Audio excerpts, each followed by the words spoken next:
Oh, let's try that again. It's the new year. Some excitement still left over from the holiday season, right? Good morning. Wonderful. Thank you all for being here. Amy, would you do a roll call vote for us, please? Commissioner Ashworth? Here. Commissioner Banks? Here. Commissioner Hassler? Here. Commissioner Schwerin? Here. Commissioner Wild? Here.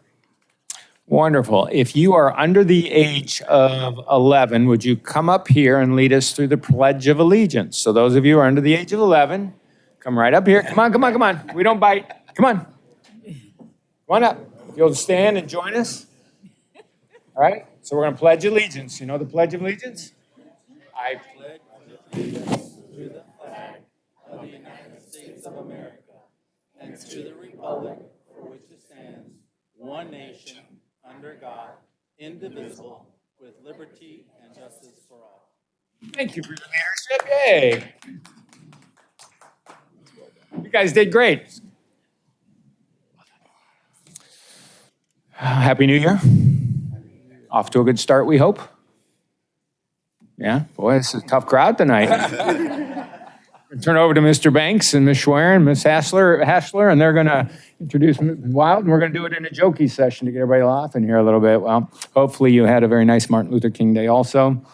We wish that all of you had a happy holiday season, notwithstanding some of the other things that are going on in the world. So we'll wish that for all of us, and we're here. It's 2024, and we've got work to do, so we're going to jump right in if that's all right. It's great to see all the families here. We have a new board member. For those of you who haven't been paying attention, it's the gentleman to our left, your right.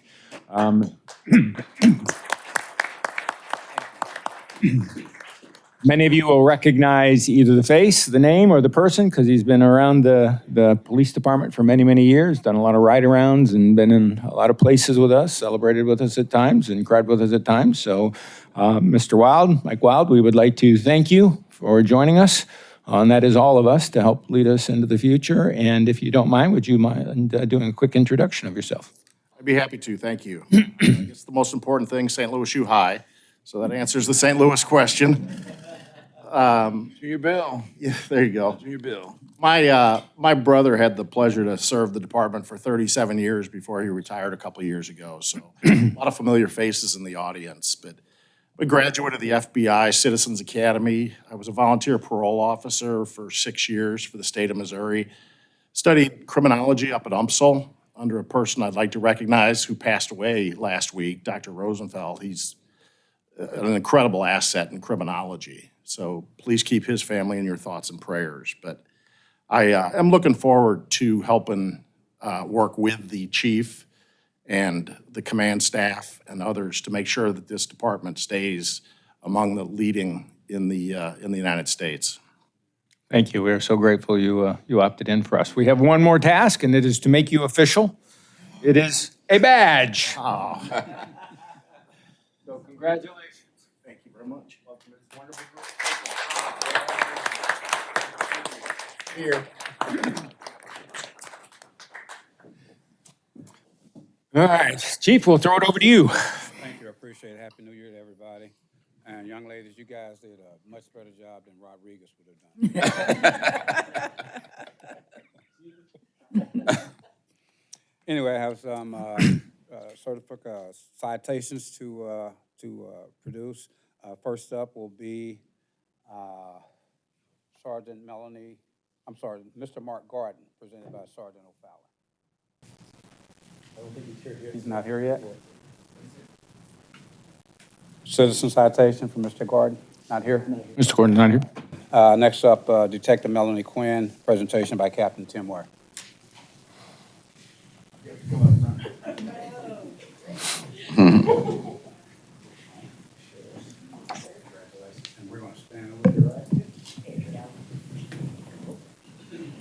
You have to duck him. So Detective Melody Quinn's been our opioid prevention and education detective for the last 5 years. She's done an incredible job over those 5 years. When this position started, it was during this kind of beginning of the Stop Heroin days, and we were doing a few town halls every now and then, and we were also doing the Narcan distribution and education on how to use that.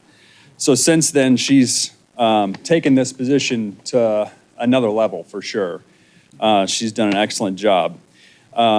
She's members of several coalitions within the region, including Alliance for Healthy Communities, Jefferson County Drug Prevention Coalition, the BHN Adult Advisory, Leeds Crush, which is the Community Resources United to Stop Heroin. That's for St. Louis County that she basically started.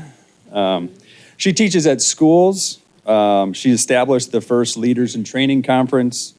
She's spoken nationally for the National Council of Mental Health and Wellbeing in Los Angeles and the Missouri Institute of Health in Washington, D.C. She's a trainer for the LEADS program, the DOTS program, and she's available to help any department for naloxone training or overdose education whenever they need it. She did created the first city-county resource fair for people struggling with substance use disorder, and she's done an incredible job. She stays busy all the time.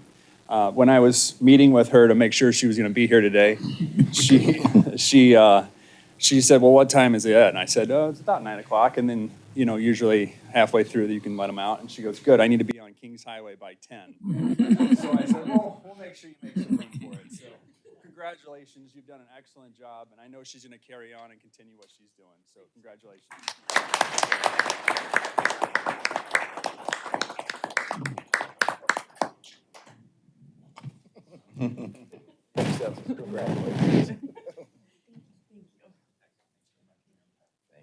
Meet you on Kings Highway by 10.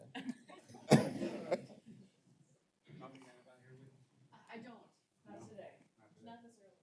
The thing I remember mostly about Melanie is last year's Christmas video that she performed. I still have that video. Thank you for what you do. Thank you, sir.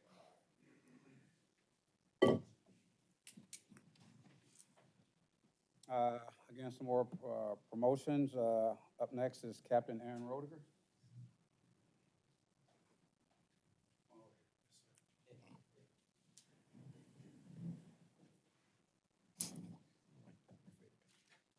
Thank you. Captain is being promoted as a captain. Vampires. Last assignment was in drugs. Lieutenant in there. Captain, how long you been with us? 25 years. 25 years. Well deserved. Thank you. Very well deserved.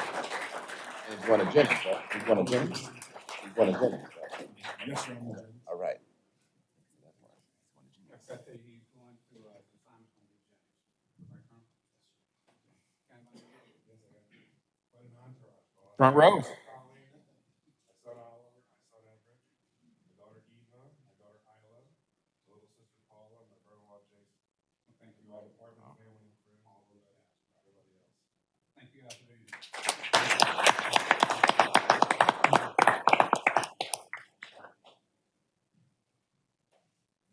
Next up, Lieutenant Patrick Holcamp.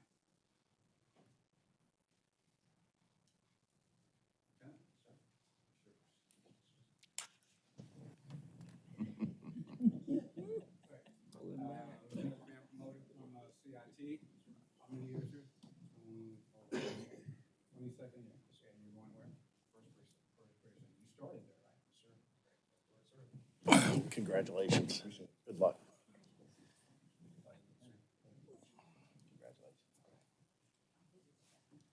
We got you with. Just the department? Yeah, that's it. All right, well, what happened to you here with?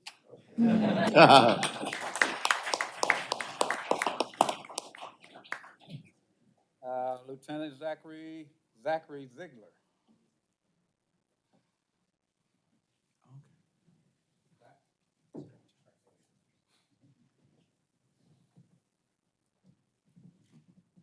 Zach coming from BPS. How many years in the department? How many years in BPS? 1 and a few months. You're lucky to get that. Thank you very much. Congratulations. Welcome aboard.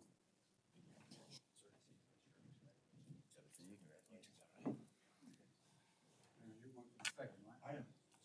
You got your Just department family. happy to be here again for you too.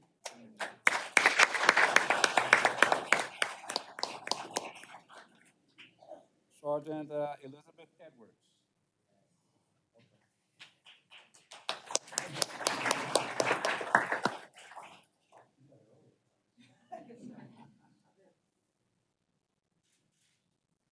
Sergeant's coming from DCI, domestic violence. How many years up there? 4 years. You've been on the department what? About 8 years. Congratulations. Where are you going? The third's where it's at.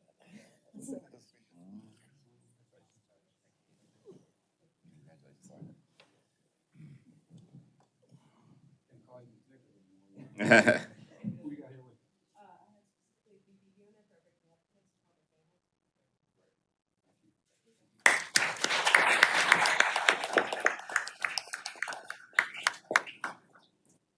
Next up, Sergeant Paul Koenig.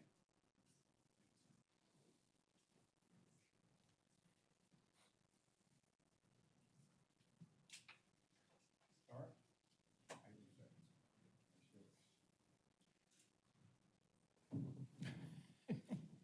Great. Sergeant coming from DCI, mostly homicides, along with it. 8 years. Wow, that's a long time. And you're going where? First precinct. Good luck to you. The first. Keep an eye on Morgan up there. Got anybody with you? Please stand.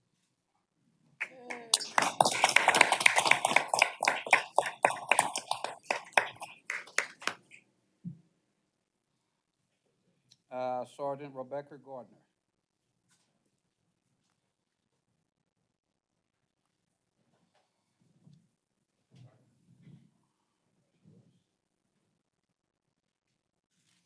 Great. And you're coming from crime scene.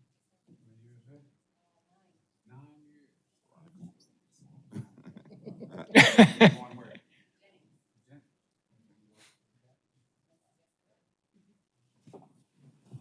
Congratulations, DJ Jennings. Sorry, got anybody here with you?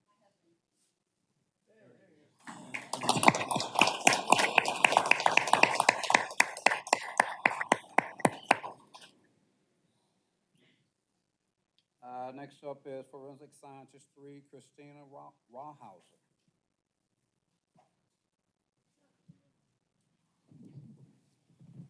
Christina, it's yours. And you've been promoted from a 2 to a 3. Correct? All right. How many years up there?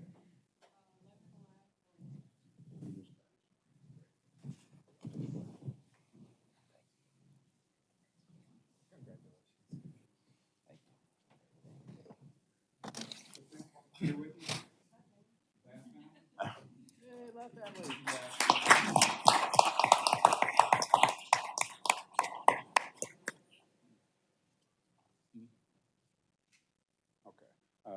Okay, we'll hold off on that one. Commissioner, that's all I have, sir.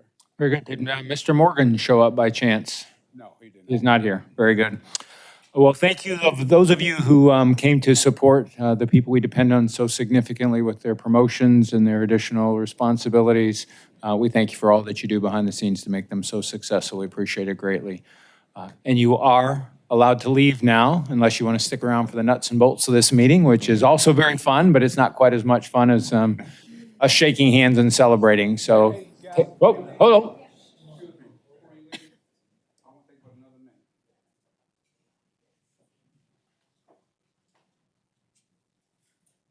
This is another presentation that I wanted to make.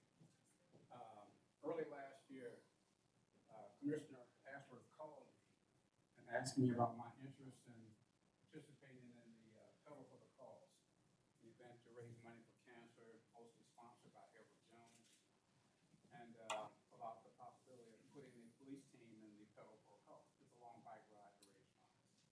And I said, well, let me think about it for a while. You know, I did. And I said, sure, I will. So we put together this team, Pedal for the Cause, probably about 16 of us that rode. I rode that day. Commissioner Swearing, she rode that day. And I think we raised about $10,000 for Pedal for the Cause. Wow. Every dime of that, I think overall we raised about $5 million. And all that is going directly to the Cycling Cancer Center to treat cancer patients. if not for his insight into putting a police team in there, this wouldn't have happened.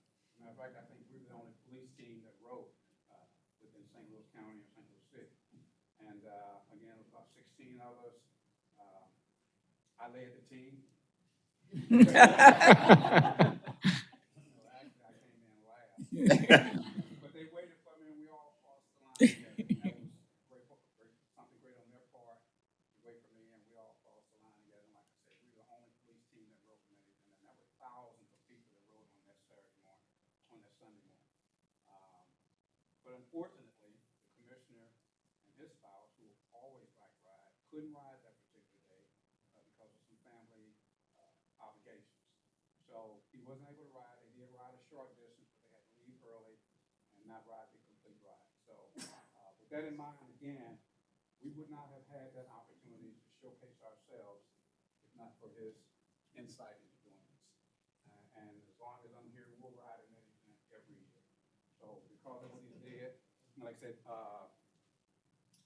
Colonel Lower contacted the South County Business Association, and they bought us these shirts to ride. And he didn't get one that day, so sir, you take it. Oh, wow.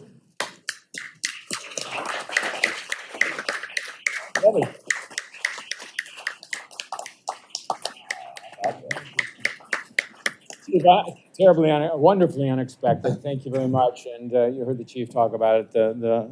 I'm humbled by their presentation. It's awesome that we raised $5 million to cancer. All that money, as the chief said, stays here in St. Louis so we can kick cancer where it needs to be kicked forever.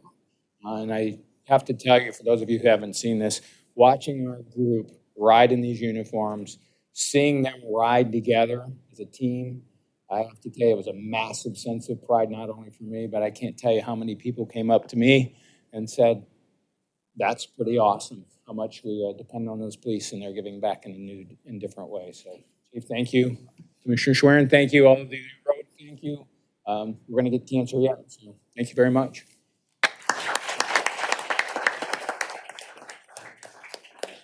And one last thing, one person that I didn't mention is Sergeant Tim Anderer, who was our team captain, and he put all of this stuff together for us to do, and there was a lot of work on his part to put that together. So I don't know if he's out there or not, but anyway, he did that work for us. Well said. Thank you again, sir. All right, thank you. You may now leave. Please. Thank you again for being here. Detective's got 45 minutes to make things that way. It'll be all right. I would think. Detective. She'll make it. Yeah, 40 she'll minutes. make it. Quinn. Thank you. Detective Quinn. Quinn. Do you think you can make it to Kings Highway in 40 minutes?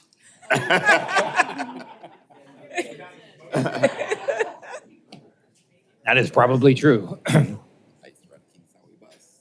I know it well.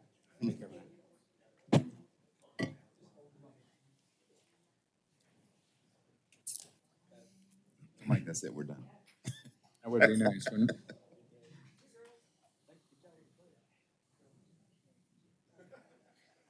Good morning. I'm trying. You telling her to wake up? Yeah, you do. Do you need more coffee?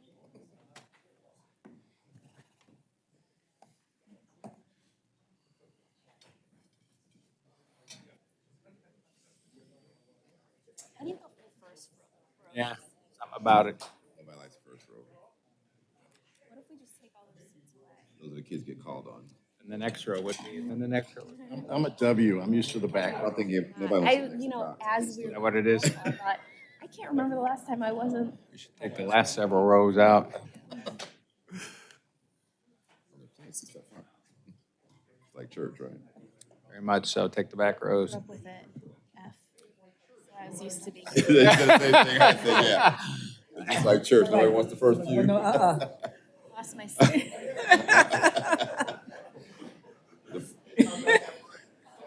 The front pew is open. Banks was saying the same, Commissioner Banks was saying the same thing. It's like church. Nobody wants to sit in the front row. Nobody wants that front pew. All right, thank you all. Happy New Year. The board is extremely excited to get refocused on 2024, knowing how much is in front of us and all that we have to accomplish. And the abilities of all of you to make that happen. Chief, one last thing. We didn't do it in front of everybody. We want to welcome you back too. It's good to have you back. Thank you. It's good being back. Can only imagine. Right. Thank you. Terry, you're up. Budget. Thank you. Pause. Good morning. Morning. This is an easy one. Since 2024, we haven't really done anything yet. It's been a half of a pay period, that's all. So in 2023, the books are still open. They're open till February 9th, so we can still pay any bills from 2023. And right now, we have a return, it would be of 3.8 million. It'll be lower than that, but just with other bills coming in, but that's the projection as far as salaries and fringes and that kind of thing, and that is about 2% of the budget. And I really don't have anything else. Do you have anything? You mean no for me? trends for 6 weeks or 4 weeks? Nothing. Can't concerning forecast it. the full year based on 2 weeks No, worth of pay? I'm so sorry. I wish I could. I'm going to ask about looking back on 2023 and then projecting for 2024. So if you look at the difference between our budget and our actual for 2023, like I imagine you could take those numbers and run some sort of line chart to show where we fall. Is there anything about 2023 that we think is unique that we wouldn't expect to see again in 2024? No, thank goodness. There hasn't been any events or anything like that that has happened that has affected any of the fringes or anything like that, or the overtime. And as far as, well, I would say the new things would be the new precincts, and as far as the rent and that kind of thing went down. But other than that, no. Because like the new building is grant money, it's all ARPA money, so that wouldn't affect it. But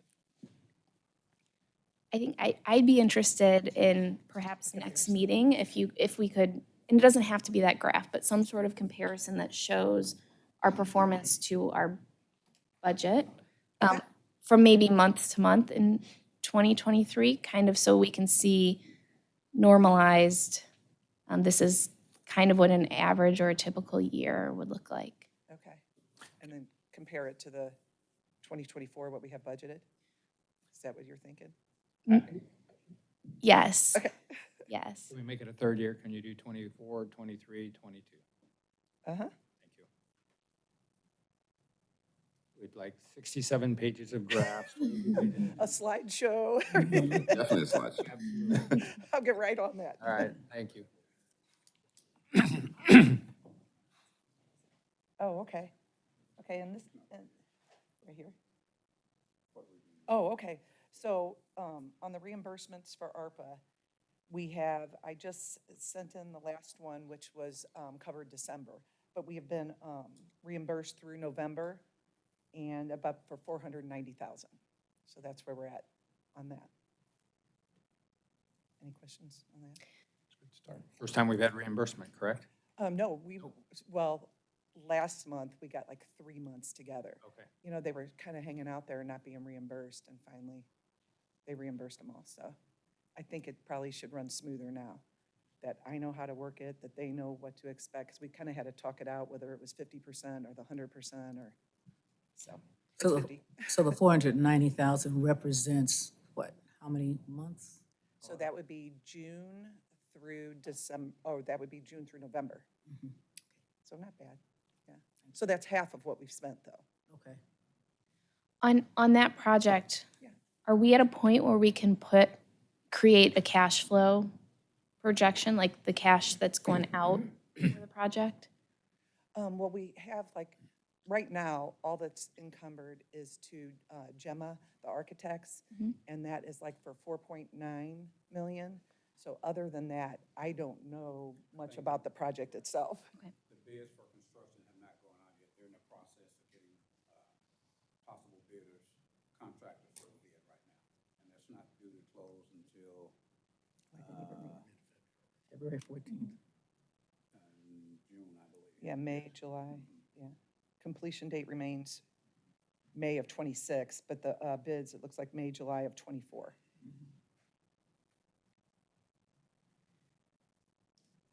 Thank you. All right, thanks.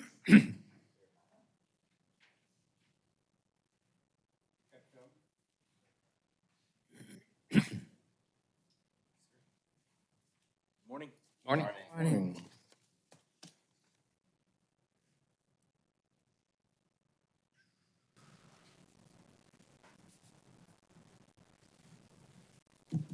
Wait for this to get up there. All right.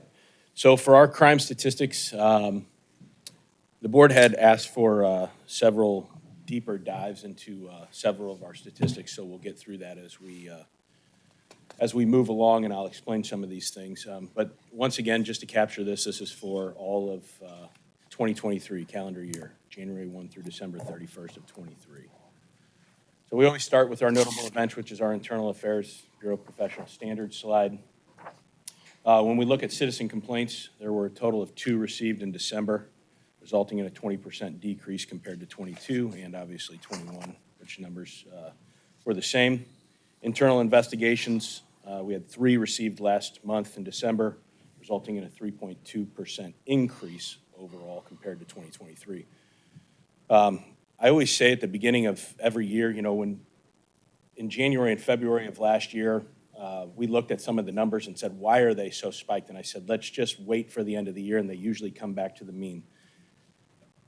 I get that use of force are up. We're going to explain that here, obviously, more in depth in just a little bit. But, you know, 134, 125, 129, over an entire 365-day period, that's pretty remarkable that the numbers remain what they are.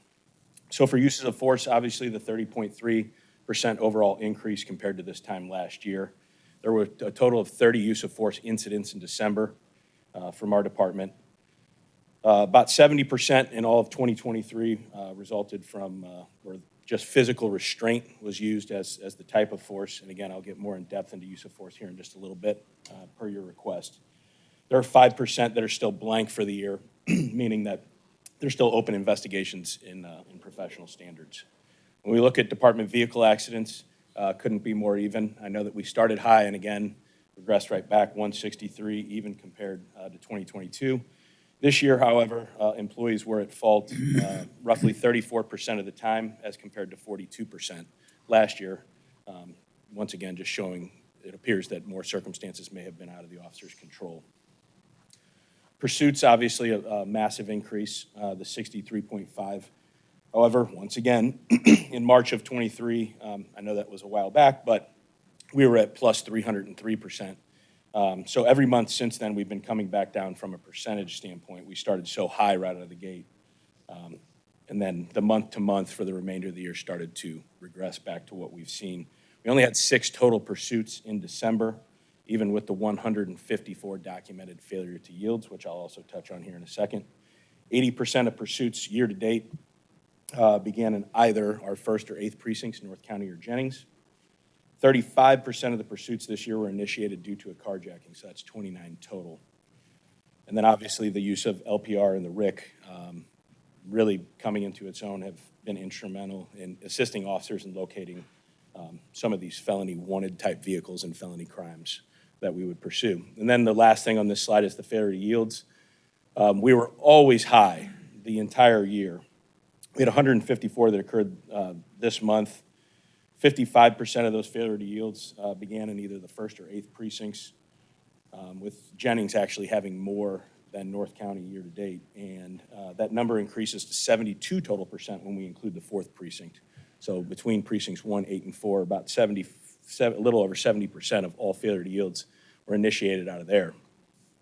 Just to touch on the drop in the number being higher in 2022, obviously, we initiated more pursuits, so more things met our criteria this year than we did compared to 2022. And the drastic drop-off were from back-to-back extremely low months in failure to yields for whatever reason. November only saw 108, and December, obviously, as I just noted, was 154. So that caused the number to actually come back down, whereas on an average of every other month since we started capturing this, it's probably fallen between about 230 and 300. So for whatever reason, those months have been a little bit lower. And then this is just the heat map that we use on the failure to yields. Once again, you can see that the north area and south area, or most of these initiated.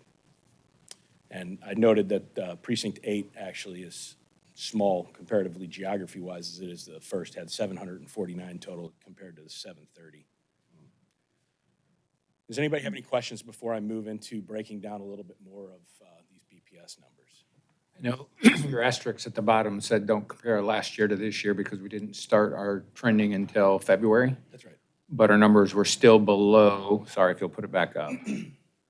Our numbers are still below what a partial year, even though it was substantially most of the year, than last year. So it's, while not comparing, it does appear that there were less failure to yields this year than last year on a trend perspective. Again, not looking to compare, but I see what you're saying. And so like I stated, on a trend, at least for the last 2 months, because back in October when I presented these, we were still, 2023 was still higher than 22. For whatever reason, the last 2 months, the 108, I mean, that you want to talk about an outlier when we're averaging, again, normally my guess would be around 250 to have 108. That's a drastic change, obviously, from what we've seen. So we'll obviously monitor these and we'll have, be able to compare now once we're comparing January to January, 24 and 23, it's. easier to compare. Yes, exactly. And even at those numbers, you're talking 8 a day, right? Yes. Roughly? Right. So I'm hearing 2 months is not enough to determine that there's a trend. Is it like 4 months, 6 months? I don't Or we'll know, just wait because and see? Once we look at January, what happens if we're at 300 again? Then we're going to try to explain, then we have to break down into self-initiated calls. How many times were our officers actually trying to initiate for, and for what, right? Because traffic offenses, obviously, I got asked the question, not by a member of the board, by a citizen, how many of your pursuits were initiated for felony crimes? All of them. We don't pursue for anything but violent crimes. So, if it doesn't meet the criteria, then it's a failure to yield and it's not a pursuit. So, yeah, I hate to answer it that way, but I'd like to see kind of what January and February show. And then if it is still down in the 100s, then do a deeper dive into why that might be. Do we track the outcomes of those pursuits? Do we know like how many felony arrests are made? Yes, sir. Because I'm a little different in this. I think that I like to see the number go up. I mean, ultimately, I'd like to see nobody ever run. Yeah, But when they run, I think as a society, we have to do what it takes to apprehend these people. It's a conversation that most of the people in this room would probably agree with. But again, that's something that obviously I know our command staff and our executive command staff goes over on a regular basis. We've had meetings and MOUs with the NAACP regarding these things as recently as 2 months ago, 3 months ago. So the conversations about pursuits are ever ongoing. They never stop. It's literally every month, especially from folks in my office. And Allie, who's here today, does a great job at capturing those numbers for BPS. So, Thank but you. again, conversations that we can definitely have moving forward, absolutely.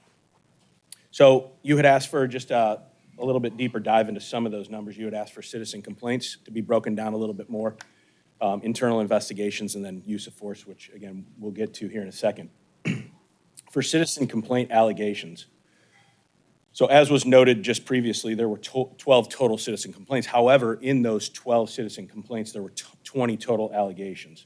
So the top 2 allegations, as seen here on this pie chart, were disobedience of orders and unlawful or oppressive exercise of authority. 5 allegations are currently unavailable, meaning they're still open and have not been classified yet. And of the remaining 6, they're things like general article or neglect of duty. So when we look at kind of a breakdown, that's a pie chart, again, just of the citizen complaint allegations. Now, when we look at the dispositions off of those allegations, 8 of the allegations do not currently have a disposition.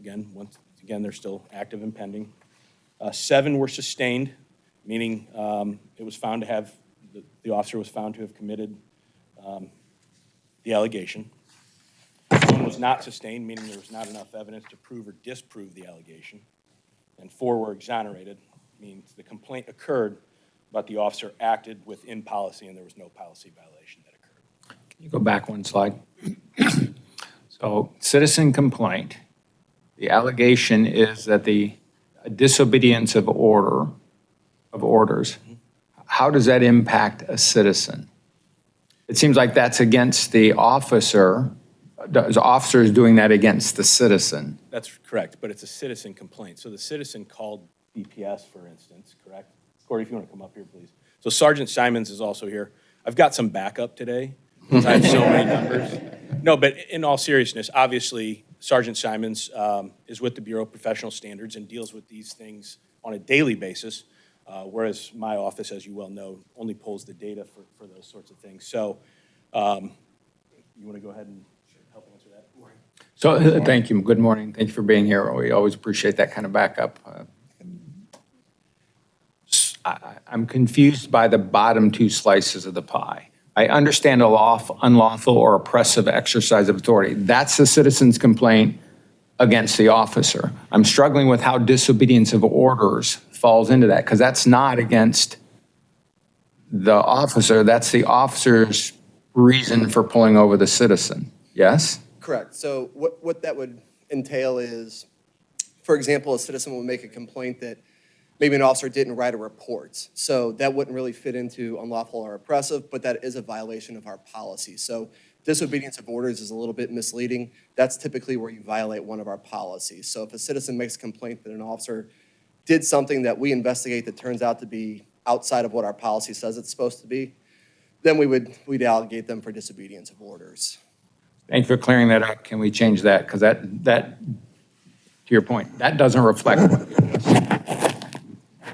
So we would allocate them, so the citizen would make a complaint to us, and then we would open an allegation under disobedience of orders for a policy violation. So they may not have been oppressive or, excessive force or anything like that, but what they did violated the policy, so we took the citizen complaint and then put it under our disobedience of orders. That's just a general article that we put it. I understand it. It's misleading based on, for me, it's misleading, right? So I get the unlawful or oppressive exercise of authority. It makes clear sense, right? That's the allegation against the officer. Our categorization of that, of not writing a report or not turning my lights on or whatever it might be, is a decision around disobedience of orders. So we categorized it under that necessarily, right? And that just, it seems a bit misleading to me as to what the actual complaint was. Right. Sometimes they just don't fall neatly into, because realistically, unlawful or oppressive is, we categorize that more for the officer was overbearing or they use language or, outside of really what they should be doing. This is that we don't want to change. It's a citizen complaint that the citizen brought forward, and the officer was, respectful, but what they did was outside of what our general orders say they're supposed to do. So then we would allocate them for a disobedience of orders and investigate that. Like a policy Oh, violation. I understand all what they're doing. It's just that doesn't reflect that. That's all I'm trying to get to. And it looks like we may have categorized a lot of different things into categories, right? Into larger categories. We can talk about it. You all can talk about it, but disobedience of orders might be too big of a category to stick those things in. In other words, we've put them in there just as, fortunately, Captain Shellman indicated what the unavailable is. The other is 30%, right? So I'm going to round up a little bit. 1/3 of our cases fall into something that we don't know. We don't know, right? And so that's part of the reason for getting this. So it sounds like perhaps even disobedience of orders might be categorized. Maybe there's 3 slices just in disobedience of orders. Maybe there is a report writing or whatever it might be, is all I'm trying to get to, right? Because I had to ask the question, what does that mean? It seems counterintuitive to me. Once explained, I get it, but that's not what that reflects. Yeah. Go ahead. I'm sorry, I just have a question. Where other is, once that is investigated, would it then move down into disobedience of orders or unlawful oppression? I think in this case, the other just encapsulates several different article violations. So neglect of duty or a general article that we're just lumped into this 6% or 30% to 6 violations. So again, it doesn't necessarily fit nicely into one or the other. So general article is usually one of our catch-all is not the right word, but anything to the discredit of the department or not otherwise mentioned in a policy herein is what we would capture that under. So in other words, that 30% could be broken down into 6 different categories, right? Isn't that 6 up there? Yeah. Because they don't fit in other places, if you broke it down, it would still, it would show 6 different categories as opposed to an other. Yeah, more than likely 3 or 4, but, there would be a couple that fit under a general article, a couple that are neglect. See, that's the detail that we need in order to understand it a little bit more greatly, right? And it's just the first time in it, so thank you for digging this up. I think this is probably one we'd want to see a little more, we want to see the pie cut a little more finely. And I'm going to jump in again real quick.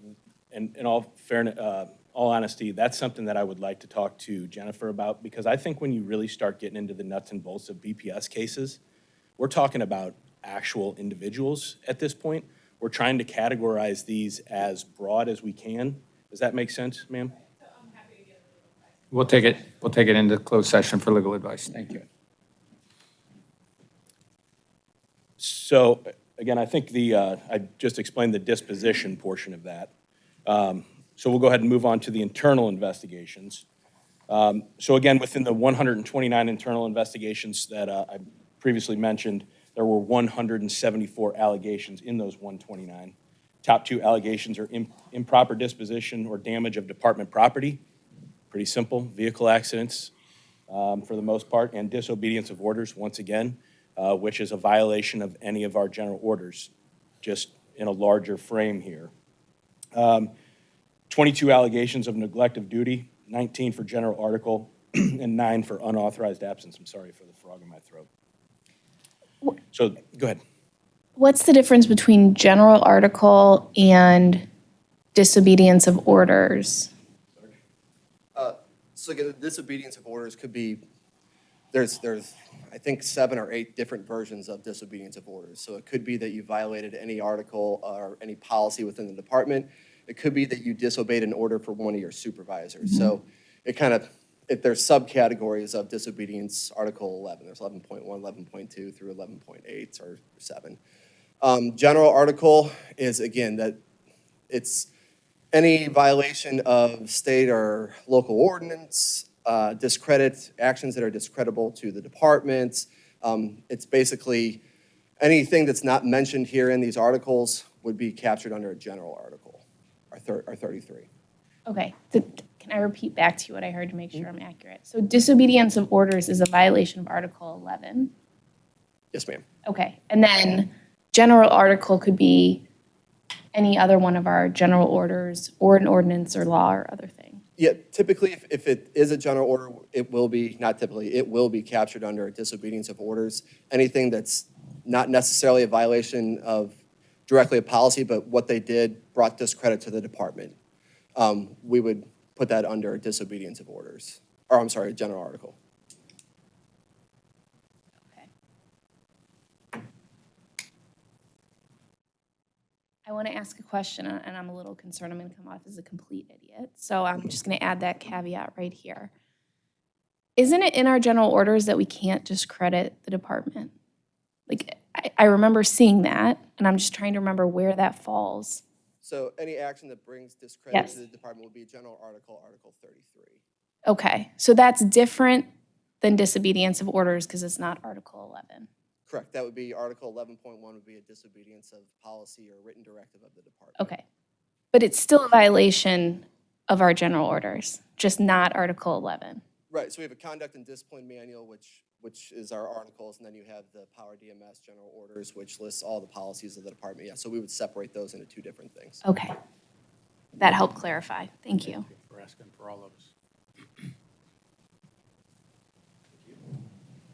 So I could have said what he said, but he Right. said way better at it. Is there any more questions on the internal investigation portion before I move to the dispositions? So in our dispositions, so the majority of the internal investigations were sustained, 122 of those. 31 are unavailable, and that just, again, means that they're open and active. The remainder, 10, were closed, which a closed investigation could be because an employee resigned prior to, coming to fruition. or after an investigation was opened, for instance, the commander of BPS deemed that there was actual no wrongdoing by the employee, it would then be closed. 6 were not sustained.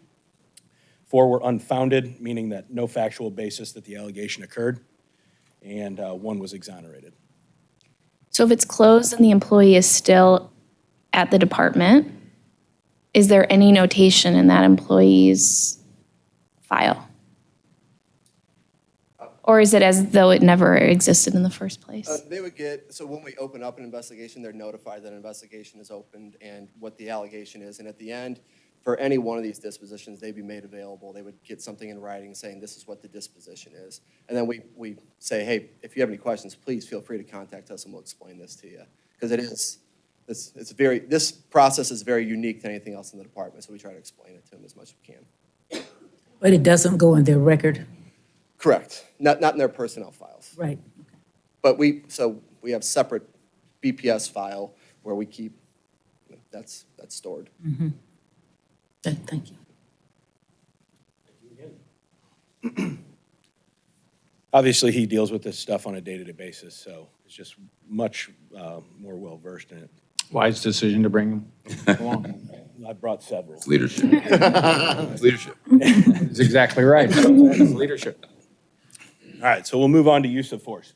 You had asked for, again, a deeper dive. We did this last year as well, if you remember. Thank you, Sergeant. Thanks, Sergeant. Well, don't go anywhere because use of force actually also falls under your purview. You're not. So the board had asked for several different categories broken down in use of force specifics, and we're giving them to you here. This is no different, like I said, than we did back at the beginning of 23 for our 2022 statistics. So use of force by precinct. So in 2022, 275 of the 314 use of force incidents were within the Division of Patrol. 43% of those occurred in North County. In 2023, 343 of the 409 use of force incidents were within the Division of Patrol, and 41% of those occurred in North County. So again, this is just use of force by precinct. You can see that some precincts, maybe went up 1, 2, couple spiked a little bit. The biggest 2 in North County and in Jennings, as far as the increase. So I'll move on to the next slide. So I've got probably 4 or 5 slides on use of force that you had asked about. One of the questions from the board was you would like a breakdown of use of force by age, race, and gender. So this chart here shows from 22 and 23, the average age is in the orange circle, average age of the citizen that we had to use force against.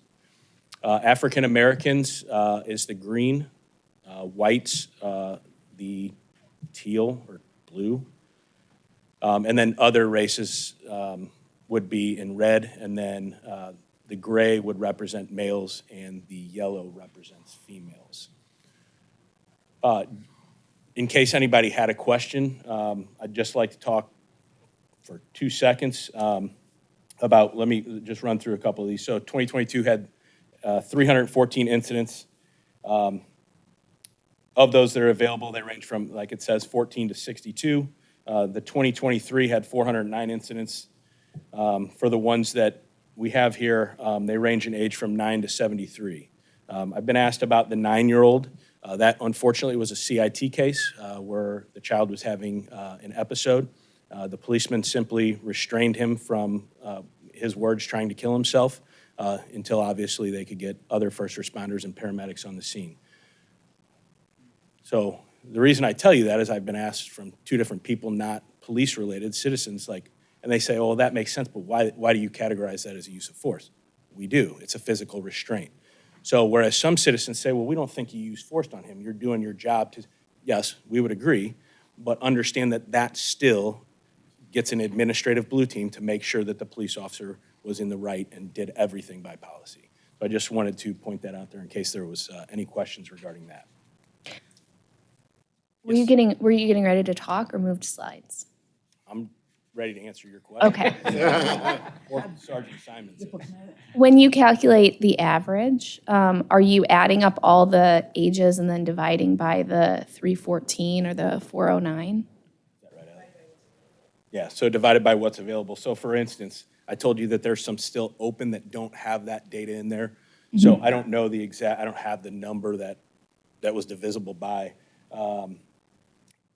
But we could have had a lot of 15-year-olds and a lot of 45-year-olds, and then we average it together, and that makes 30. It doesn't necessarily mean that 30-year-olds are we're using force most commonly against 30-year-olds. Yeah, that's absolutely could be Okay. accurate for sure. So you're almost looking at the mode as opposed to a raw mean.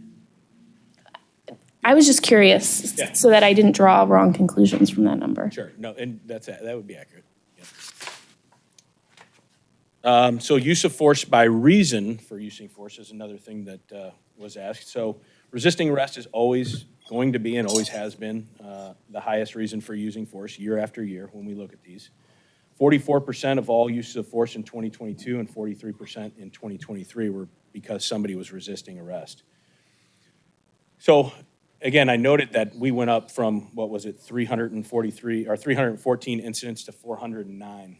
And that seems like an extremely large spike, which it is on the surface. But then Commissioner Schwerin, you asked maybe last month or 2 months ago about assaults on police officers. There was a 44% increase in assaults on our officers in 2023 compared to 2022, as well as an increase in officers obtaining, unfortunately, disabling injuries from those use of force incidents. We had 4 disabling injuries to our officers in 22 and 7 in 2023.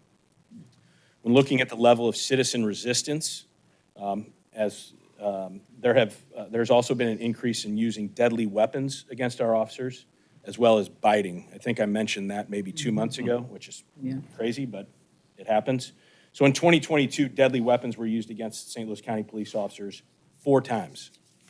In 2023, deadly weapons were used against St. Louis County police officers 17 times. Biting an officer, yes, that's an actual statistic that we keep. 5 times our officers were bitten in 22, 9 times in 2023. I can't explain it, but it happened. So when it's important to take all of these factors in when we look at these. I would also like to point out that total, and we're going to get to this as we get to the calls for service later, but I just wanted to point out as far as we had 361,465, which again, we'll see on a slide here in a little bit, directed calls for service in 2023. We had 165,263 self-initiated calls for service. So when we add those up, that's 526,728 calls for service that our officers are either dispatched to or calling out on. If we take the 409 uses of force against that, we use force on 0.0007% of our calls.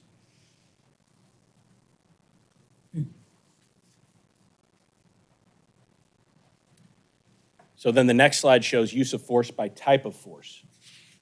So in 2022, again, we talk about 2 different numbers. We have incidents, use of force incidents, which is the 409. But then there's also uses of force inside of those incidents, right? Again, I may grab I'm in a use of force with a citizen, and I grab that person 4 times and have to physically strike him. That's 5 uses of force inside of 1 incident. So just to capture that number.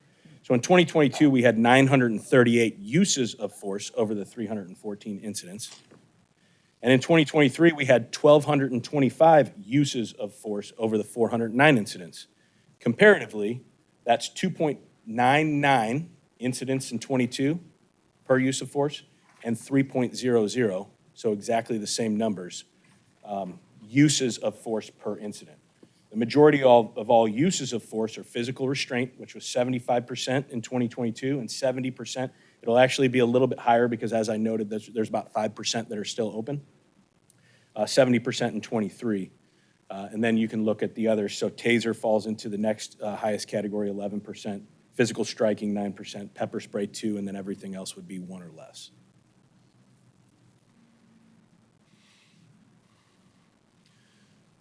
So that's it as far as the dive into use of force before I move on to the next data set. Anybody have any questions regarding any of that? I have a quick question. How does our percentage of use of force, like the .0007, how does that compare nationally? Do we ever look at that? We should, for sure, and we will. I don't know that number. Allie doesn't know that number off the top, but that's a good question that we should definitely look into. I can't believe anybody could be lower than that It just shows, again. on a large number. And you know, if we numbers have context to them, as we all know, and if I flash 409, people are like, oh my God, you guys are out clubbing people. No, we're not. The majority, again, almost everything, and I think that I can speak to this, even though I'm not a BPS investigator, the majority of the uses of force that come through their office, the officer was deemed to be justified in what they used, that level of force, that our officers do a good job in combating that, if that makes sense. Commissioner, you talking about the large number of incidents involvement that we have. He mentioned over 500,000 for radio and self-initiated calls. We're Right. not counting the number of people that go through the court door, so we have people scanning them, upsetting them, and that number goes into that too, our low use of forces. So there's more than just radio and self-initiated calls that we're involved in. You know, it's also citizen contacts where a policeman doesn't call out. For instance, I walk into the Quick Trip and I talk to 4 people, and people are like, well, what's the big deal? You're going to grab coffee.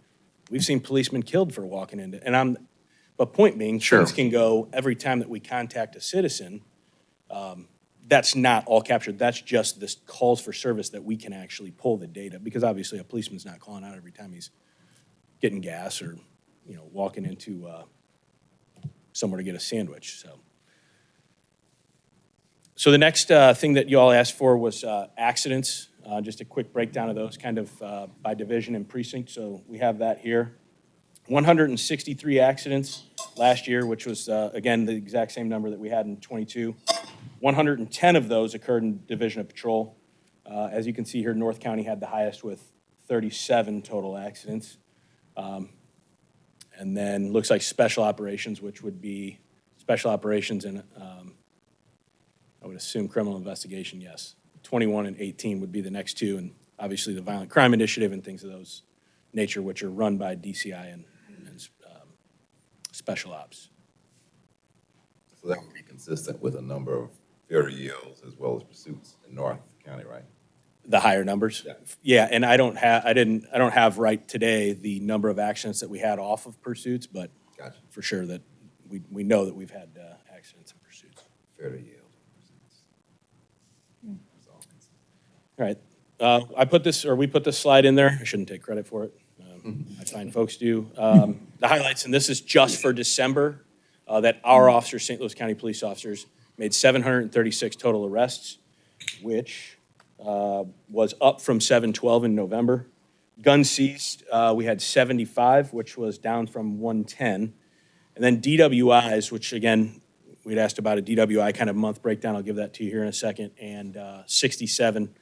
The men and women of the St. Louis County Police Department, I'm going to highlight some of them here in just a second when I get to that slide, are doing an unbelievable job. And actually, it's right here. So you had asked for the DWI breakdown by month. Here it is. If we look at the red, those are DWIs initiated by our Highway Safety Unit. And then the blue is out of the Division of Patrol. Obviously, Division of Patrol does not have as much time to spend on searching for these offenders, which is why we have a Highway Safety Unit.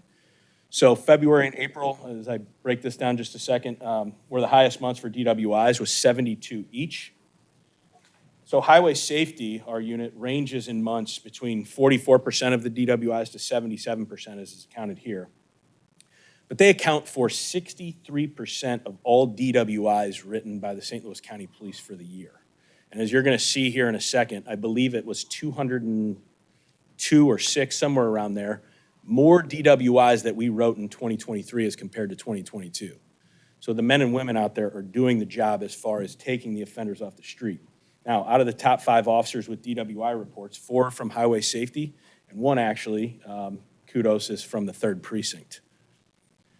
The top 2 officers, you ready for some staggering numbers, are both DWI dedicated numbers. They're on grants in the Division of Special Operations, Highway Safety officers. Their names are John O'Neill and Justin Bryant. The reason I point them out, they accounted, out of the 718 DWIs that we wrote in 2023, for 320. between the two officers. That is 45% of the 718. It's pretty amazing. Kudos. Can you go back one? Yep. This is a speculative question. If you'd have asked me personally, and showing my ignorance of which would be the months with the greatest DWI, I would have not guessed February and April. So it's funny, we were actually, Oh, yeah. when we were talking about this yesterday, actually, and breaking all these numbers down, and I said February, same thing. You mentioned the Super Bowl, and then also Mardi Gras, things of that nature. However, I don't know every time that our highway safety unit, which clearly writes most of these, has, saturated patrols or special enforcements and things of that nature. I don't have the breakdown. I don't know if it falls in line with those months, but it is interesting to note, as you said. Yeah, Super Bowl again, I would have guessed December with all the holiday parties and New Year's and all of that, AKA January. My version of logic doesn't apply here because it's like, those would have not been. February, I can now get my head around. April, I struggle with. I would have guessed more in the summer months. Yeah. And then December. Yep. Interesting. April's opening days in April, right? Baseball. All 38,000 people who attend a Cardinals opening game pulled over. All right, so as we move on to our actual crime data here, so 2023 crimes against persons. Thank you, Sergeant. Sergeant, thank you, you and your group. Appreciate it. And we know this was the first time, so thank you for withstanding our barrage of questions. We will, thank you. Well-versed. So our homicides, obviously, as you can see here, we're down year-to-date from 2240 to 45, resulting in that 11.1 decrease. Aggravated assault by hands, feet, or fist up 156%. Unfortunately, it's been that high all year as we moved along. Overall, aggravated assaults are only up 8%, and the hands, feet, and fists has seen an increase in the number of offenses and victims within one incident, as I think I pointed out last month, as well as those assaults against law enforcement. The good thing is, if we want to glean a little bit out of the aggravated assaults, obviously aggravated assaults with firearms are down 13.7%. So it appears that people are resulting to less weapons, at least from these numbers. And then overall crimes against persons is down the 0.2%, which is practically even. What is that, a total of 11 crimes year to date? Law of small numbers, but that bottom line of second to bottom line, human trafficking. Mm-hmm. And law of small numbers was. So the human trafficking increase, if you remember, there aren't 21 individual cases, it was 21 charges. All of those investigations were handled by special investigations. For instance, they made one sting operation that had 10 total arrests, so that falls into that category. The 21 has actually been stagnant since July is when it hit the 21. We haven't had any since then. So we break down, we always give you the infographics here on the homicides. We actually have back-to-back slides on this. Again, per the request of the board. This first one is the one that I give to you every month. Left of this is December of 23. And once again, just to let everybody know, and for Commissioner Wild, when you look at this slide, now this is not necessarily in our jurisdiction. This is what our Bureau of Crimes Against Persons has investigated. And the reason I point that out, so we had 6 homicides that they investigated in December. 3 were within St. Louis County PD patrol areas. 3 were within municipalities, Country Club Hills, Riverview, and Velda City, all had homicides that we investigated. And then they had 58 total for the year, which is exactly the same as 2022 that they investigated. And again, 40 of those were in St. Louis County police patrol areas. That includes the municipalities. So that's it for those slides, and then we get once again, per your request, a little bit greater breakdown on this one. This was you asked to compare then 22 to 23, and I just said that they had 58 last year, 58 and 22 and 58 last year. So in 2022, the victims of our guys and gals investigations ranged in age from 1 to 76, with the average being 30. Victims were predominantly African-American males, and 80% of the time they died from firearms. The remainder of weapons happened to be an explosion, hands, feet, and fists, vehicle, or drugs. The largest known motive is 21% for personal feud, followed by domestics and robbery, both at 12%. And then, obviously, there's some unknown, or some others in there that count, like child abuse, manslaughter, vehicle pursuit, things of that nature. And then on the right, the 2023 victims range from 1 to 70, with the average age being 33. Victims, again, were predominantly African-American males, 83% of the time killed by firearms. There were more female victims compared to 22. And then the remainder of the weapons are hand, feet, and fists, drugs, fire, and vehicle. And then again, the largest known motive was personal feud, which was 29%, followed by domestics and robbery. Any questions regarding the homicide infographs? All right. What's our closure rate on homicides? Like the clearance rate? Yeah. So as it shows here, it's 100%. Let me explain how. So the homicide clearance rate is an FBI statistic that counts if an arrest was made or if it was abated by death. It can be 100% or even above that. So earlier this year, I think we were at 120%, because it can count clearing a case from a previous year as part of that in 23. For instance, I believe we cleared 2 cases from 2020. Looking at my crimes against persons counterparts here. Because they were cleared in 23, per the FBI, we take that clearance in 23. That's correct. Thank you. Yes, sir. When we look at crimes against property, the robberies with other dangerous weapons up 86%. Again, smaller numbers, 13 to 7. That's actually, we didn't have any in December. I think that's been that way right around August is when that tipped. Strong arm up 22%, knife and cutting instrument up 37%, but overall robberies down 1.7%. And once again, the most key category here, the robbery by firearm, is down 13.6%. We had the question about 2 months ago about what is the other dangerous weapon mentioned in some of the reports.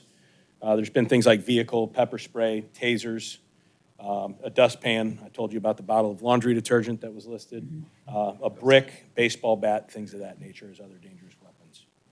The motor vehicle thefts luckily continue to be down to 25, a little more than 25%. And the arson you guys had asked about, somebody on the board had asked about last month. That didn't really change this month, but we had that uptick because of the vehicle fires and some vacant house fires down south. And then overall crimes against property down 11.4%, which is obviously a good number. We look at, yep, go ahead. Just a statement, if you, not that we should, I'm not suggesting that, but it shows the significance. Motor vehicle theft down 700. If you add 700 back in there, year over year, we're flat at the bottom line. That's right. Yeah. Yep.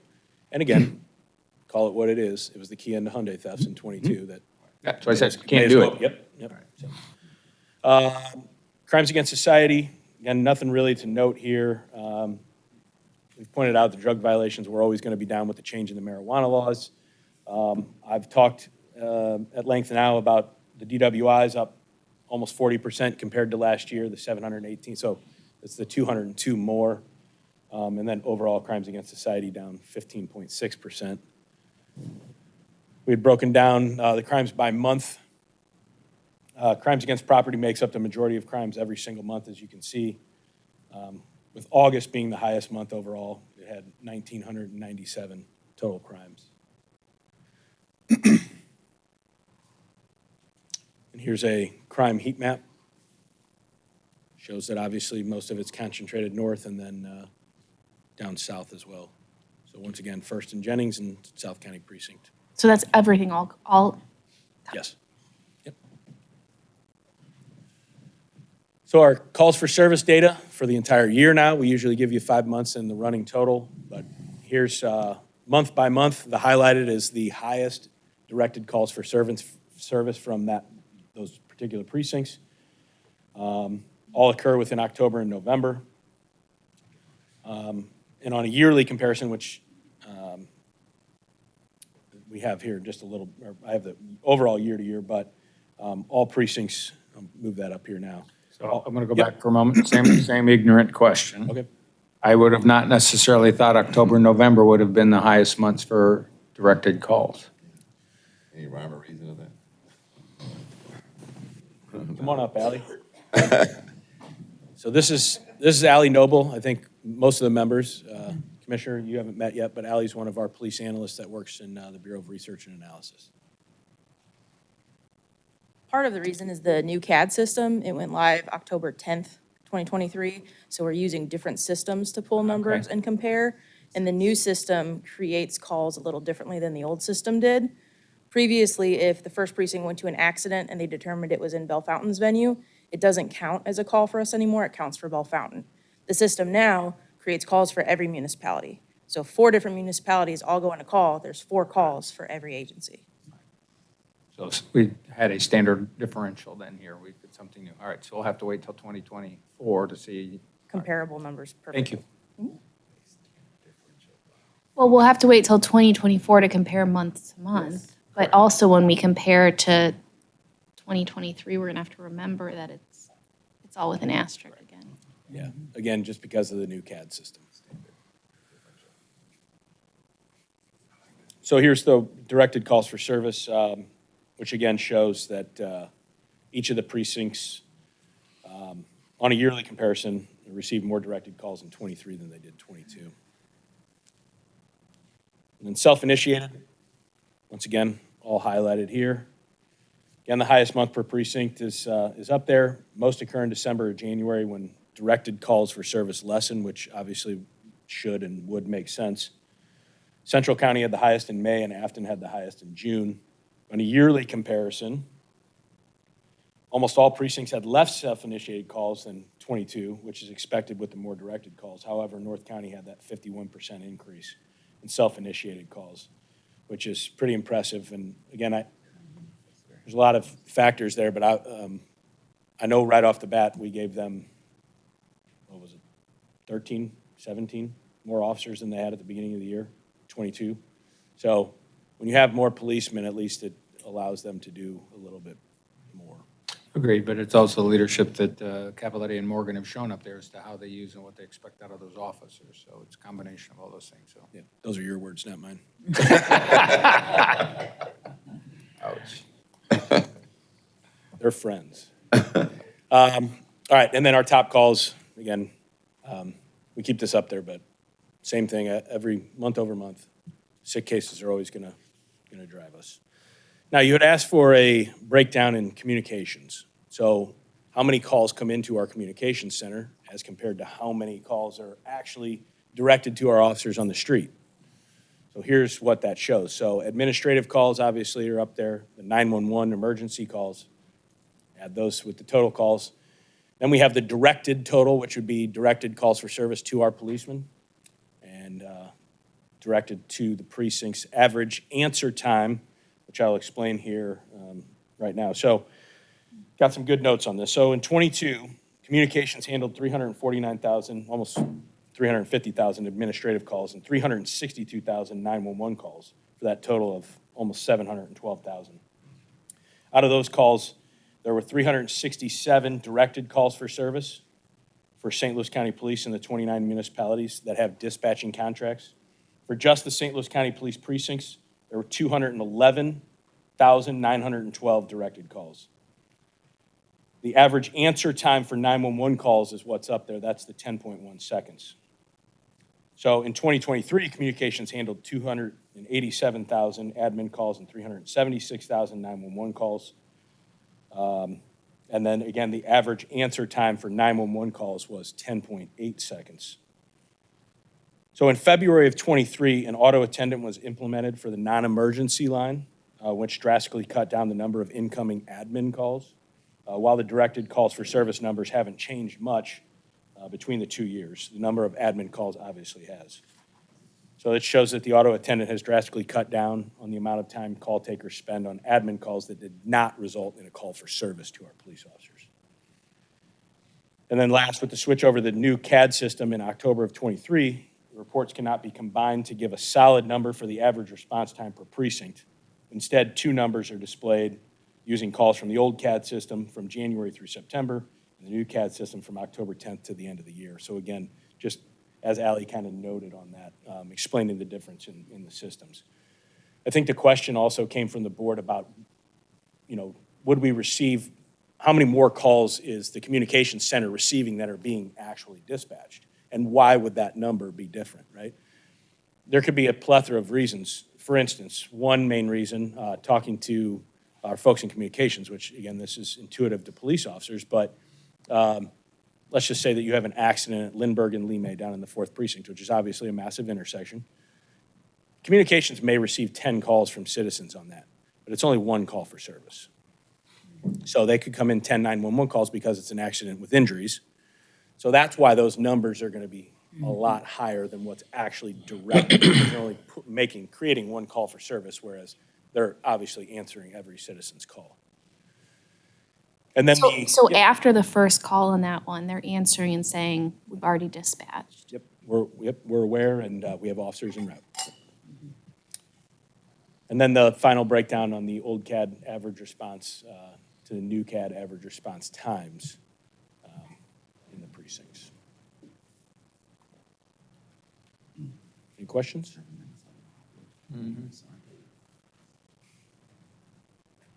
All right, and then finally is our TSR data, which we give to you every month.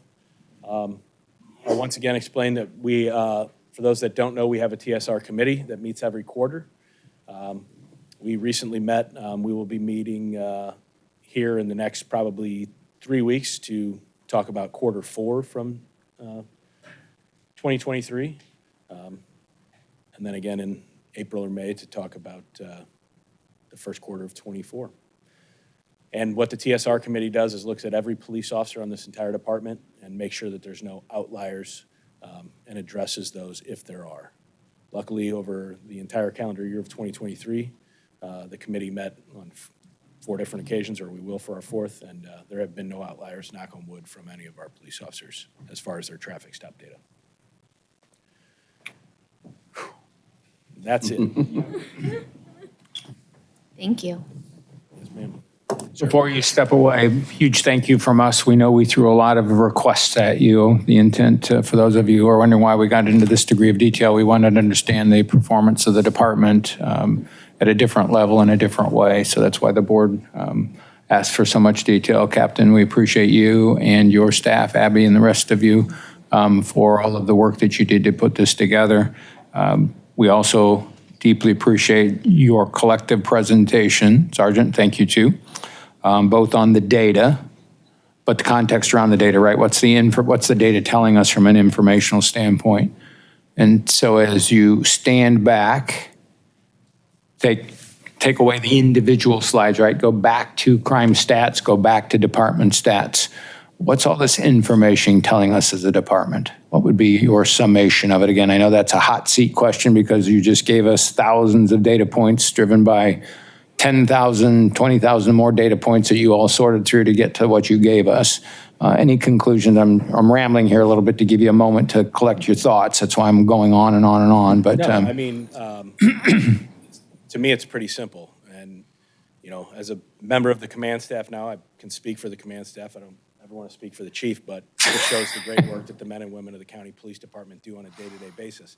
To have overall crime down, that's a direct reflection of the work that not I'm doing, not that anybody really in this room doing, that the men and women that are out there in the brown uniforms who are answering radio calls are doing, as well as the special operations folks, criminal investigations folks. You know, the Violent Crime Initiative has been massive for us as far as felony type of arrests and getting guns off the street. I mean, I know that I think it was last month, Captain Ware, had talked to you about those numbers. They're staggering to know that every day that those folks are doing that, and it's a direct reflection on exactly what we want to see, and hopefully that continues through 24. thank you for the summation. Thank you. I don't want to leave out the professionals who play a big part in that also.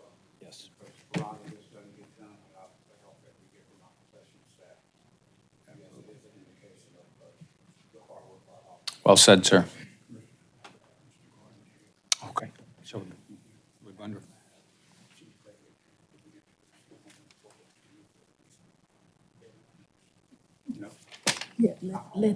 Yeah, yes, yes. Did you hear that? Oh, great.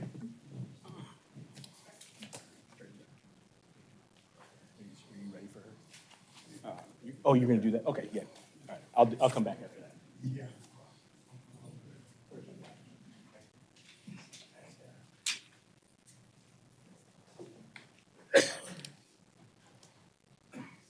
Watch behind you, Chief.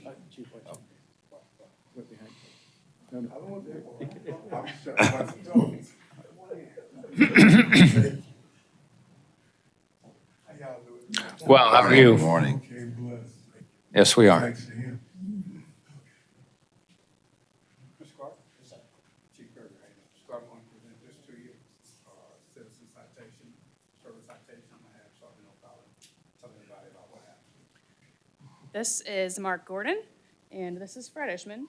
On May 1st of 2023, Fred's house caught on fire. Just in the nick of time, Mark arrived home. Some of the neighbors around were kind of alerting him that there was fire alarms going off inside of Mr. Ishman's home. Mark looked inside the window, saw there was smoke, saw that there were flames. Mark took it upon himself to kick down his front door. The smoke was so heavy that he had to call out to Fred, and he used like the sound of his voice to help find where Fred was. So he navigated through the flames and the smoke, and he pulled Fred from the burning building by himself to safety. So the captain that was on scene that day, the fire captain, said that this is the best fire rescue that he's seen in 38 years. Wow. So. All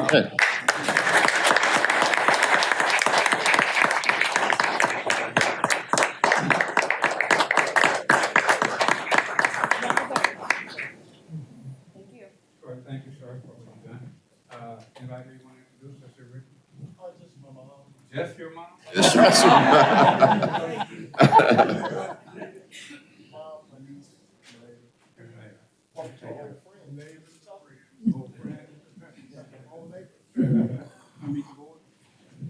Thank you, sir. The world needs more people like you.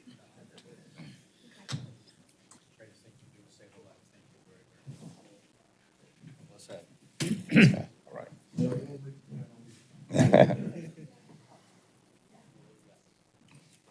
Thank you all for being here. You know, Yeah, sir, it's thank nice you. to be blessed.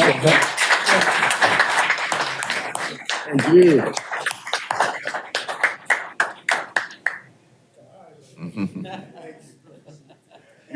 You raised a great son, ma'am.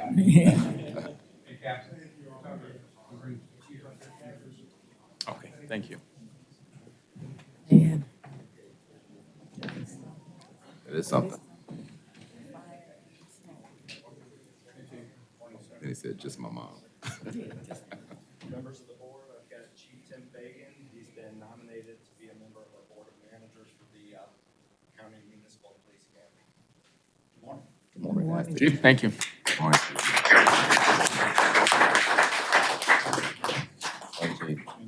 Help us set the future.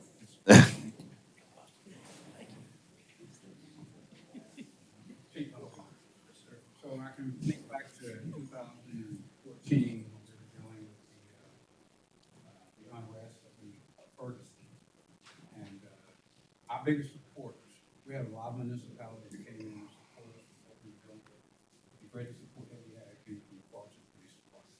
And then we had, again, with the George Floyd incidents, and again, Chief Fagan in this department worked with us on. So appreciate all that you're doing. Thank you, Mr. I appreciate it. Thank you. Thanks, Chief. Chief, thank you for the partnership. We appreciate it.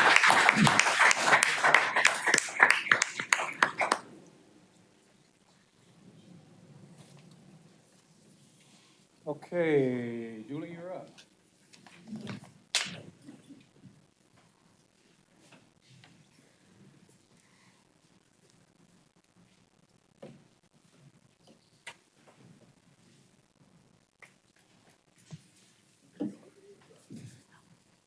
Good morning. Morning. All right, so today I just wanted to share with you our recruitment plan for 2024. Now, this is pretty organic. This is not going to be a plan that, we set today and we stick with until December 31st. It's going to change. But, we sat down and we really started talking about, how did we do last year? What did recruitment look like in the past few years?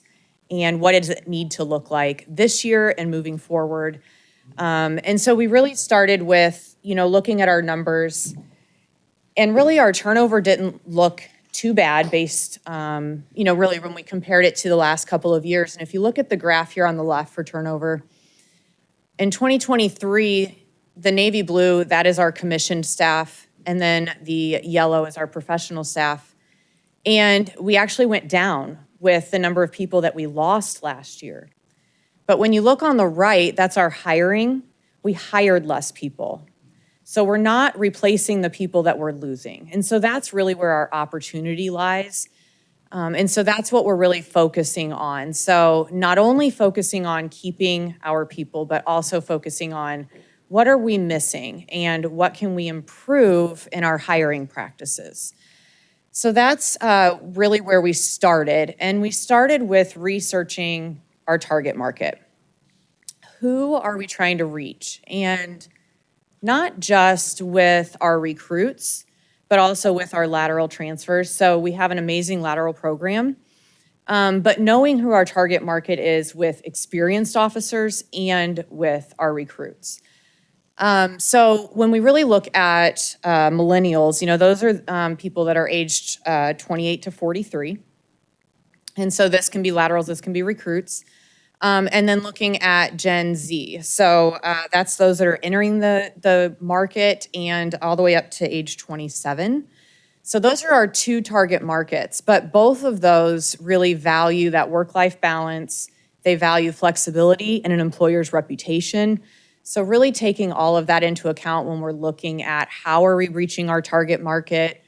Millennials, they really conduct research when they're purchasing products, when they're looking at an employer. They are doing their research. They're talking to people. They're looking at reviews online. But both groups are using YouTube. That was kind of a big eye-opener to me, that they're on YouTube. Gen Z isn't using Facebook a lot. Millennials are. So really knowing where our target markets are, how do we reach them? Are we speaking their language? Are we out there? Are we getting to them? So part of our action plan, kind of a 3-part action plan. The first one is building relationships. We're gonna do this in a couple of different ways. So partnering with our SROs, so our school resource officers, they're out there in our high schools. They're in our buildings. They are with our youth. So partnering with them to help us, really reach our high school students who are focused on their future. Also military bases. We've been out on military bases, but making that more of a focus and building those relationships. And then also text and email communication, which I'll go into that a little bit more as well. And then the second part of our plan is enhancing our brand. So we have a mobile unit van, we don't really have like a name for it yet, that the department utilizes, but utilizing that for our recruiting events. Acquiring a new tent and banners to be using to enhance our brand, and then updating our website, which I'll go into as well. And then expanding our marketing. So new, fresh material, making sure that our recruiting material is placed at our precincts. It's out there, it's available. Our social media presence, increasing that. And then also increasing our SEO ranking, that's search engine optimization. So making sure that we are showing up whenever people are searching, even if they just type in law enforcement in Google, are we showing up? Because I can tell you right now, we're about 5th. We have several departments that show up before we do. So how do we get that up? So just, these are little things that all add up. Yes? Hold on, sorry. No, you're fine. I wanted you to finish. I just didn't want you to turn the page. No, you're good. So number 3, you talked about social media. I'm prefacing this with the page you had just prior about the primary use of YouTube, right? 87% of millennials and or Gen Zs are using it. So you see it show up in expanding marketing. How does number 3 impact number 2 and number 1? Shouldn't we be building relationships through YouTube too, even though it's a different form of relationship than perhaps sitting down and underneath a tent or a banner or picking up a piece of paper at a precinct? Wouldn't we be using social media to help us to enhance our brand, right? Yes. I'm trying to understand all related. Okay. Yep, absolutely. Yep, and I'll dig into it all as we go too. Thank you. Of course. So when it comes to building relationships, like I said, with our school resource officers, so, we have 2 dedicated officers that are in charge of recruiting. They're only 2 people. So why are we not using our school resource officers? They are in our high schools. High school students they're focusing on their future. They're still trying to figure out, what am I gonna do? What am I gonna do with my life? So these school resource officers can really be our voice. They can be out there promoting the department. They, can be setting up a table at lunchtime, at events, basketball games, football games, whatever it might be, and helping us talk about the department, but also talking about the profession, talking about law enforcement. And then we can also be taking this mobile van out to the high schools at different events and promoting the department in those aspects. So these, we have approximately 15 high school resource officers that can be an extension of our recruiting department. So utilizing them and helping us. And then as far as, our universities and our military recruitment, so continuing our visits to our universities, colleges, community colleges, our historically Black colleges and universities, so continuing those visits. But as we're doing those visits, focusing on building those relationships. So after those visits, then following up with those that we connected with. I think that's the piece that we're missing. We meet with those people, and then we're forgetting that follow-up. We're not building that relationship and saying, now that you've graduated, I have that relationship with that person. And then those one-on-one conversations with them. And really just that follow-up is the missing piece. That's the missing link, I think, that we have from those university visits that we're doing. And then text and email communication. So knowing how our target market prefers to communicate. So millennials, they prefer responding on their own time, so they prefer text and email. Gen Z, they do prefer face-to-face, but will do text and email if they have to. So knowing that that's how they prefer to communicate and altering how we communicate with them to fit that. And so incorporating text, even if we leave them a voicemail, but then sending a text and saying, hey, I followed up about your application, give me a call when you can. Whatever that might look like for our recruiters to incorporate that into their daily routines. I got a question. Yes. Before you leave, the school resource officers, so is there a plan to train them to do this? Yes, so we're going to partner with them, kind of give them some communication of what we're looking for, what we're interested in having them do and have them help us with and partner with them. I don't know that it'll take a ton of training, but just communicating with them what we're looking for. We also talked about doing like a monthly focus. So say, like this month, we're gonna focus on K-9. And, say this month, we're really gonna, talk about our K-9 officers. And just so that it's interesting, we can get that out to the schools and say this month is all about K-9 and or maybe our K-9 officers can go out to the schools and visit, things like that. Each month can be a little bit different. And you'll follow up with them? Mm-hmm. Absolutely. Yeah. Thank you. Do we have any way of incentivizing those SROs to bring kids forward, other than our normal referral program, or make sure they're aware of the referral program? Right. That's actually later on in the presentation as well, but, is actually just making sure we're talking about the referral program. But we hadn't talked about that, but that's something we can definitely consider for sure. Have we thought about our messaging to the schools, like the admin and the counselors, to make sure that like what we're doing is aligned with what their expectations of SRO involvement with students are, and that, not that this is going to change the SRO's perspective, but, if they're having an additional purpose for being in the school, making sure that the school receives the message, understands what's going on, and making sure that it's aligned with the school. Yeah, no, I hadn't thought about that, but I think that's a really good point. Yeah, absolutely. It reminds me of a counselor program that the Marines, I don't know if they still do it now or not, but they recruited administrators and counselors and actually took them to California and for a week. I don't mean we do that, but, but went through the whole process, which was really enlightening I was a high school counselor, so that's why I know. And that's why I asked those questions. So possibly something something on that order where a workshop or training for counselors. Right. Because all of that stuff comes across their desks. Yes. And their communication relationship with the SROs is critical too. Yes, absolutely. Yeah, and I think it's important that, we do get the SRO buy-in. We don't want this to feel like another thing that the SROs have to do, right? We don't want that to be the message at all. We want them to feel empowered that they get to help with recruiting and help impact students' lives in this way. And so that's how we want to be able to communicate it to them, more so than just another thing they have to do, another responsibility they have. We don't want that to be, we want it to be a partnership with them, so. How do you think you can bridge the gap between a senior in high school and when he'd be eligible to join the department, or she? I think it's about that relationship building. I really do. That's and 3 years-ish It can be. that we have to hold them? It can be. Or if we can get them in our cadet program, then it's a year. So it just depends on what that relationship looks like and what path they want to take. I almost wonder if the community colleges would be another Absolutely. outlet for us to look at. Because those tend to be the 20, 21-year-olds that are looking for careers. Yep, exactly. And yes, and we've been utilizing those as well. Great. So the second part is enhancing our brand.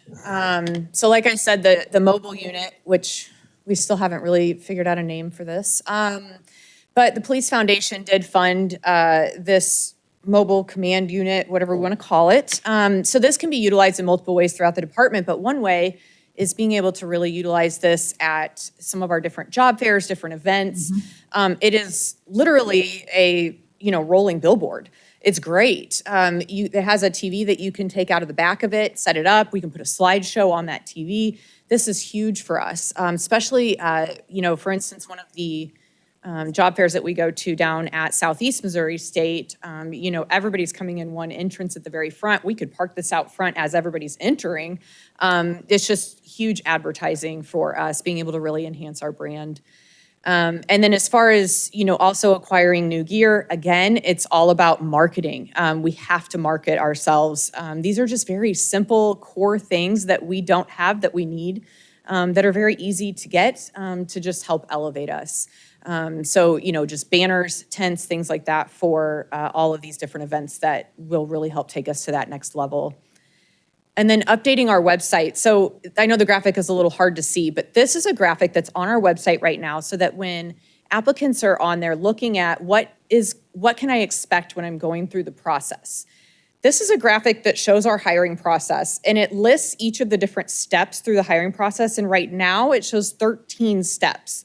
That can be very overwhelming. So when you're looking at that and you're like, I have to go through all of that just to get hired, holy moly, that can kind of turn some people away, right? So we have we're almost done updating that, and it's prettier, and it's down to 6 steps. And so I think that that's really important to kind of update those different things. But one thing that whenever I first got here, we were kind of identifying where are we losing people in the process, how are we losing them, and sometimes we lose into other departments that may be a little bit quicker than we are. Where are we losing people in that process? So this is kind of one of the first things that's like, we can't lose people in that process. Where can we make things more efficient? So updating our website to just reflect that as well, so that we're not losing people before they even apply because it looks overwhelming. So just enhancing our brand in those different ways. And then expanding our marketing. So new recruitment marketing material based on our target market, what catches their eye, updating it and refreshing it regularly. We want to, stay up to date, and then distributing material to each of the precincts. Somebody walks into the precinct, they see a hiring flyer on the counter there. Even postcard-sized material, making it easy to grab that. Increasing our visibility, so like we talked about, being on YouTube, being in the places where we know our target market is, and building those relationships with them on those social media sites. We are also going to look into actually paid advertising on YouTube, those paid ads on YouTube, depending on the cost of that and what our return on investment might be on YouTube as well. Utilizing LinkedIn, we don't utilize that a lot. And what could that look like for us for commission positions and professional staff positions as well? Good stuff. Thank you. You're welcome. Any questions? I did. Yes. First of all, I think it's fantastic. It was so, I don't speak for everybody, but it's very refreshing to see a strategy in place, a good strategy like this for recruitment. You mentioned, I think at one of our last meetings about the billboard program. Just want to get an update on that, how that was going. Yeah, we haven't gotten any feedback yet that anybody is like, I came to you because I saw the billboard. Gotcha. So far, we've not gotten a lot of feedback on that yet. Okay. How many of those we have distributed? How many billboards? I believe we have 4. 4. Okay. Is a form of branding though, right? It is. Form of It marketing. is, Yep. And So- the radio spots, you said you were doing radio Yes, spots? so the radio spots just hit AM radio, I believe it was like 3 weeks ago.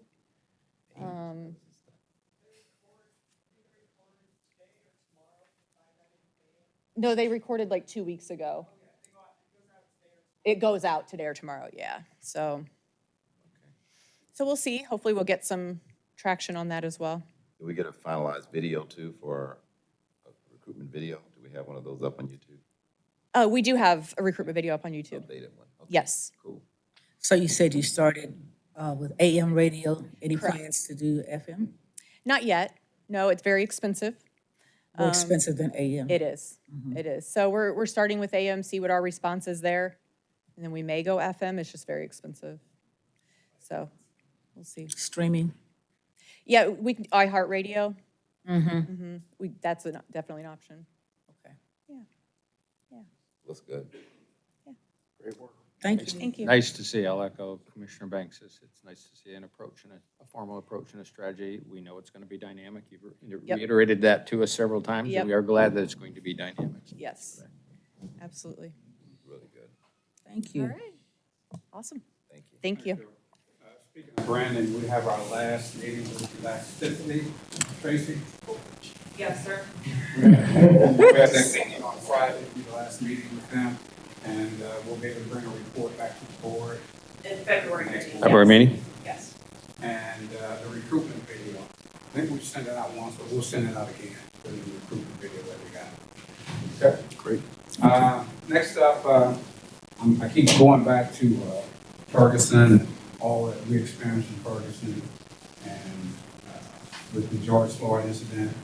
I mentioned Ferguson, Forsyth PD was a big supporter of ours. The other big supporter that we had who was most events for our department chaplains. They were out there every hour of the day and night that we were out there. And I don't care where we were, they rotated shifts, they got people out there. And it was unbelievable the help that they gave us. You know, we had a lot of officers going through a lot of stress during that time. And they were there to talk with our officers, to give them some support, whatever it was they needed. And I asked Rabbi Shook to come here, well, he asked me to come here and give you guys a presentation of what our chaplains do. Rabbi, it's all yours, sir. Thank you, Chief. Boy, am I glad I don't have to tell you how many souls we saved. Percentage. That's next week. Just The percentage. Percentage one. A comparison, a comparison. Yeah. 23 to 24. Let's see. If I can get this right. Okay. You gotta help me get to the right spot. Good morning. members of the Board of Good morning. Commissioners. Good morning. Welcome, newest Commissioner. Thank you. Great to have you here. Great to have you remaining behind to give us at least something to work with. As far as an audience, that's the case.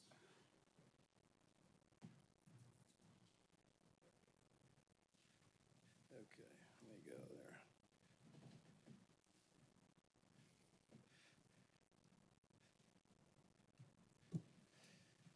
On behalf of my fellow department chaplains, Pastor Sarge Watson and Monsignor Henry Breyer, I thank you for this opportunity to address the board. At present, there are 18 precinct chaplains serving our department. Most are assigned to the 8 county precincts, but one is assigned to the Transit Bureau, and one is assigned to the Bureau of Communications. Our 3 department chaplains are expected to serve wherever they are needed. We are technically volunteers, but our service is not voluntary. We believe that we are called to serve in fulfillment of a religious obligation.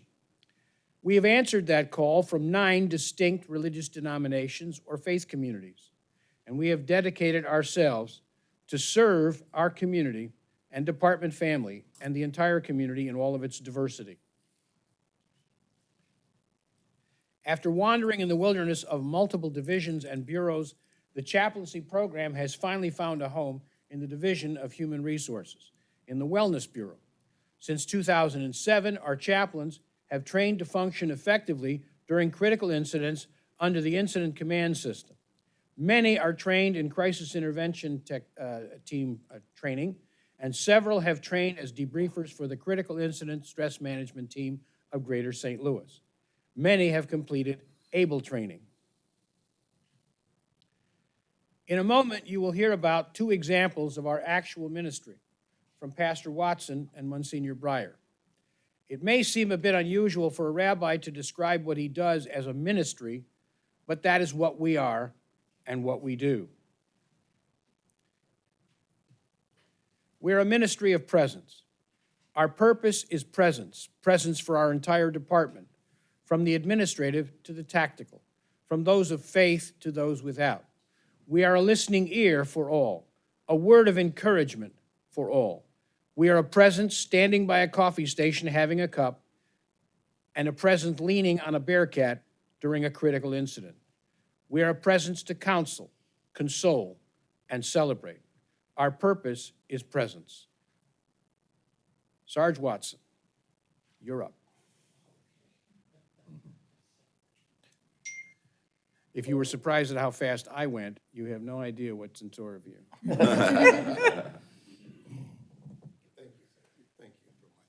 Lord, thanks for having us here. Thanks, Chief, for allowing us this opportunity. We're the undercover people of the department. A lot of times we don't get a chance to post our stats because most of it's confidential. However, I'm here to tell you that we stay quite busy with our officers, dealing with them on all different levels with all different types of situations. So one day maybe we might be able to categorize some of the things that we do, but we get those 2 o'clock calls just like some of our DCI people to go out and deal with the community. I had one example, Rabbi Shook wanted me to come up with something that we can kind of throw our hat on as far as some of the highlights of what we do. Getting back to the Ferguson era, when we were really having a lot of tension in our neighborhoods, we had a police shooting in Glasgow Village. And it was one of those situations where every time a police officer had to use force, obviously word traveled fast and the crowds got pretty big real quickly. The commander of the 1st Precinct notified me that they were having large crowds, very angry crowds, people that were upset over the shooting. And I responded up there. We had some officers that had already tried to make contact with the family. They were being fed by the crowd, as you can imagine, being told all different types of things that were erroneous, but it's enough to inflame a family who had just lost a loved one. I was asked to go down and meet with this family and see if I might be able to make any inroads with the family. I got down there and they didn't want anything to do with county police, chaplains, police. They didn't want to do any, and I can understand that. I can appreciate that. What so many of our citizens learn later on through our contact with them is that we're not just here for the police. We're here for the citizens as well. And I think that gets overlooked and it's not brought up enough, in my opinion, that we're not here just for our officers. That's our number one concern. However, when victims of crimes, hideous crimes are perpetrated on individuals, having a chaplain there helps that family tremendously. And when they find out that we're also there to comfort them, that is gratification that I cannot even begin to express to the board. In this particular case, that went down, like I said, I'm gonna wind this up, Rabbi. We found ourselves not really making any inroads with the family. Initial response would be to go back and talk with the watch commander, let him know that we weren't successful. However, the presence, ministry of presence, that's something Rabbi Shook taught me. I'm going on my 40th year with the St. Louis County Police Department. I know how to be a policeman. I'm learning how to be a chaplain. And one of the things that he has taught me is to be patient, to be visible, and available. And so instead of just walking back to the command post where the officers were at, I told the officer that was with me, I said, let's stay here for a minute. He didn't quite understand why, but I was trying Rabbi Shook's magic, trying to see if it would work. And sure enough, by me just standing there and them seeing a man of God there, wanting to connect with them and not leaving once they rejected him. It's so easy to just walk away once you've been rejected. However, I stayed there with that presence. And it always helps to have friends in the audience. And one of the citizens in the audience happened to recognize me. Our church does a lot of outreach in Glasgow Village. Our church is located in Glasgow Village. So as a result, one of the individuals that we had contacted on one of our canvases for our church happened to recognize me. He said, "That's Sarge out there. Hey, what is he doing here? I didn't even know he was a chaplain." So it started a conversation that I could walk back over and engage with this individual. And while I was engaging with this individual, the family saw me engaging with this individual, and the father came up to me and said, "Hey, could you pray for our family?" And so what could have possibly really turned into a very big disturbance that we became very commonplace during the George Floyd and Mike Brown situation. Sometimes our ministry of presence, this is why I always, not trying to drum up business, but we encourage our officers out there to let us know if we could be of any help to you. I'm out there quite a bit, and once the watch commanders see our presence and what we're able to do, get people out of your hair so you can do the work that you need to do. That person probably just wants to talk to somebody. And if we can talk to them and take them away from you so you can do the business that you need to do, that's our job, and that's what we do. And I have to say I'm very pleased and happy that we call ourselves the Three Amigos. And we definitely have got a bond together. We enjoy what we do. We thank you for the opportunity to give us this platform to do what we do. So thank you very much. And we'll call Monsignor Breyer next. Monsignor. So I am Monsignor Breyer. I am currently, as my ministry, assigned to the Cathedral Basilica of St. Louis, rector there about 4.5 years ago, that I was invited to be a department chaplain as well, having been in the 4th precinct for my former assignment. My particular role at the cathedral is interesting because it's the place that oftentimes hosts so many large events. And many times those events are officers who've been lost their life in the line of duty, from St. Louis County to many different municipalities. So I have intersected in the lives of so many people at that critical moment of their life as the rector there and as chaplain for the St. Louis County. It was on December 1st, 2021, that I was riding my bike through Forest Park. Beautiful day. And I got a call to go to Barnes Hospital. That Detective Antonio Valentine had been injured. At that time, I didn't know the extent of that, but I quickly learned when I was there the extent of what was going on. And the one thing that came to the foreground, echoing Sarge and the rabbi, is presence. The foreground was the ministry and the power of being present. Being present in a trauma area where you hear the trauma nurses and doctors shouting orders at each other, people running in and out of rooms, standing there with the presence of leadership staff and other officers, friends of the detective, and being there in that present moment when hope changes to loss. And you see that change in feeling in the crowd. And I say presence because at those moments, you really don't know what to say, but being there, I found, is so important for support, for grief, for loss. People come up to you, ask you questions that are simple. You can get them quick answers, or you're asked to intersect with somebody who's having a hard time grieving.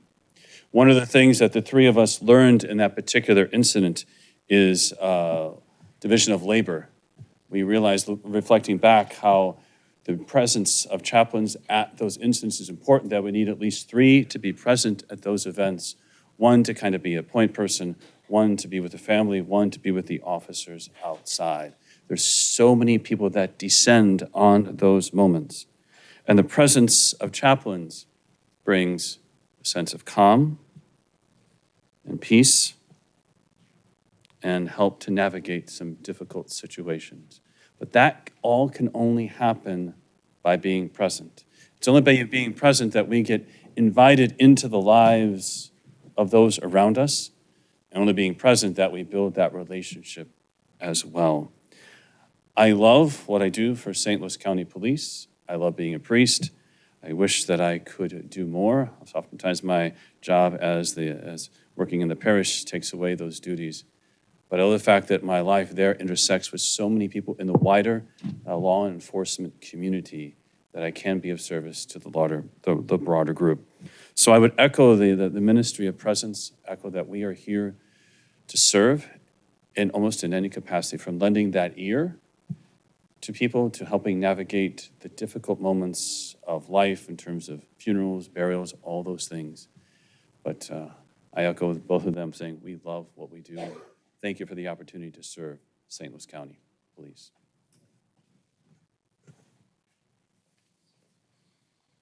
Thank you, Rabbi. I appreciate it. Going back to first, and I remember we were out there like 24/7, like about 20 days. We were out there during the daytime hours. It was pretty peaceful. People were pretty peaceful out there during the time, and I saw a lot of clergy out there during the daytime. The sun went down, things changed. Things changed after the sun went down, and our clergy, our chaplains were out there during that whole time supporting us. A lot of those others went home when they got heated out there, but anyway, they were there. Next up. Wait. Yes. Any comments from the board? Father Breyer, I've got to remind you that 25 years ago, you were with Cardinal Regali when he baptized my boys at Our Lady of Providence. So it's great to see you. Well, the gentleman to your right actually went to the academy with my brother. So 2/3 of you I know well. And Rabbi, I look forward to getting to know you better. During those moments, I played cards. I don't know how many cards I played with officers. Kings in the Corner was some of the popular games. There's no truth to the rumor that that's where the story started. They closed a bar in the staging area, and then when they opened it up, someone said, "We need the rabbi, the priest, and the imam, the minister, to go into the bar together."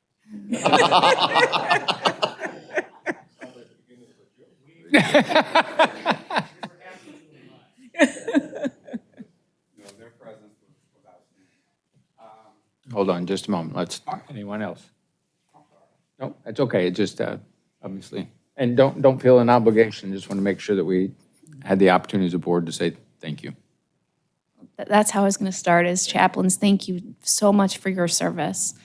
One question, do you have the resources you need to continue providing service at this level or greater to the department? Is there something that we as the board can do to help support what you do? We'll take that under advisement. And we'll get back to you. The department's been very gracious and generous. Before we went through the Ferguson experience, we did not best for all our chaplains, nor did we have a way of making us visible. Now all of our chaplains serving precincts have this best chaplains, very large letters, and that in and of itself has helped bring people to us when we need it, and it's really served the purpose. We'll get back to you on the things we could use. It won't be large. It's more expensive. I'd like to say something too. Thank you so much for the presentation. I think that I can only speak for myself. I feel like I know in general what you do, but you were really specific, and that just was enlightening and really important. So thank you so much.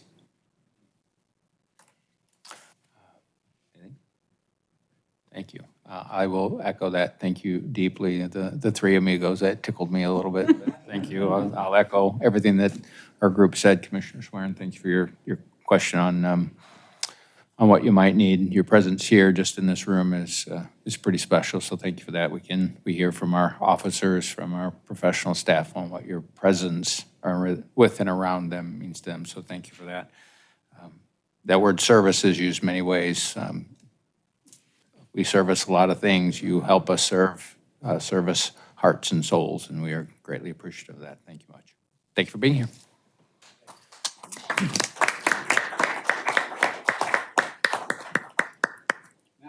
Yes, sir. My last presentation, for years, we have had the South County Business Association existing for a long time in this department. They're a very supportive group of business people that support the police department and the needs that we have, scholarships that they offer. They do at least 2 Officer of the Year presentations every year. They're very supportive of the St. Louis County Police Department.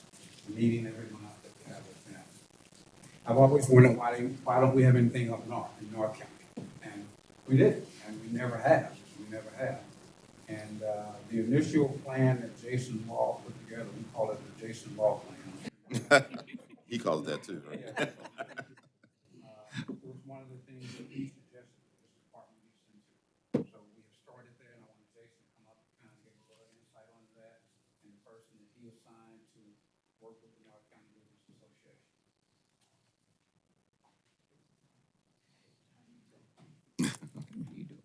Hello, good afternoon, or good morning. Morning. I first want to acknowledge that when Antonio was taken from us, those guys were there and they were rock solid. So it's an important part of this police department, and I thank them so much. But to get to the North County Business Association, part of the police department's overall plan is to be part of community policing. And community policing is part of our mission statement. And we thought that this would be a great time to expand the South County Business Association in North County to provide that connection with business and the police department. And it also brings morale up for those North County officers. When they see that business is behind them, they want to work more, and they feel better about themselves, and they feel better about coming to work. So when we were doing these strategy sessions, Jason Davis volunteered to take this upon himself, and he's done an outstanding job of creating, bringing people together, starting a network. But I'm going to let him talk about it because he's the brains behind this. So, Jason. Good morning, everyone. Good morning. Morning. Thank you. The handouts. I love the handouts. Read over the teacher on my best. Won't be a quiz on this though, right? Thanks. That's what I said. I didn't prepare. Good morning, everyone. As Lieutenant Colonel Law said, my name is Jason Davis. I'm a detective with the St. Louis County Police Department. I work in Jennings. And I serve as the liaison to the newly established North County Police Business Association. The primary guideline of the NCPBA, which is the quickest way to say it most of the time, is that we believe a safe and healthy community supports a prosperous business district. And the NCPBA wants to serve as that nexus for the community, business, and law enforcement, and bring everyone together under that guise. Through fundraisers and donations, the NCPBA will support the efforts of the officers of the North County, Central County, and Jennings precincts as they strive to maintain a safe and prosperous community environment. During the first iteration of the Strategic Planning Committee in 2022, I was on a team that was tasked with establishing the NCPBA. This was to be a sister association to the South County Police Business Association. It's been successful for over 12 years, and they set the groundwork for what we were trying to attempt here.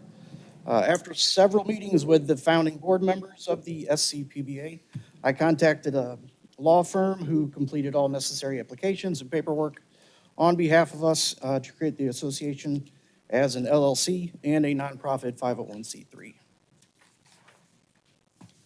Shortly after, excuse me, shortly after the LLC and 501c applications were sent, I began working on a grassroots-style recruitment campaign and built a low-cost Shopify website as a way to advertise for membership and to help spread information about the association.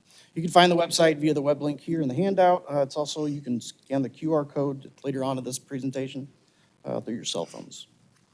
I designed and printed business cards, flyers, window decals, shirts, hats, and pins with information regarding the association and its website.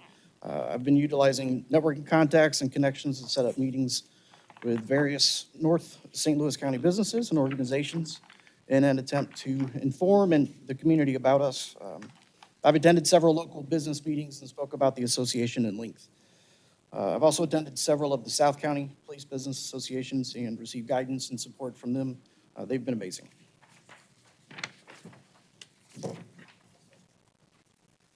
Early on, I was fortunate enough to meet with Kurt Barks, the owner of Complete Auto Body and Repair.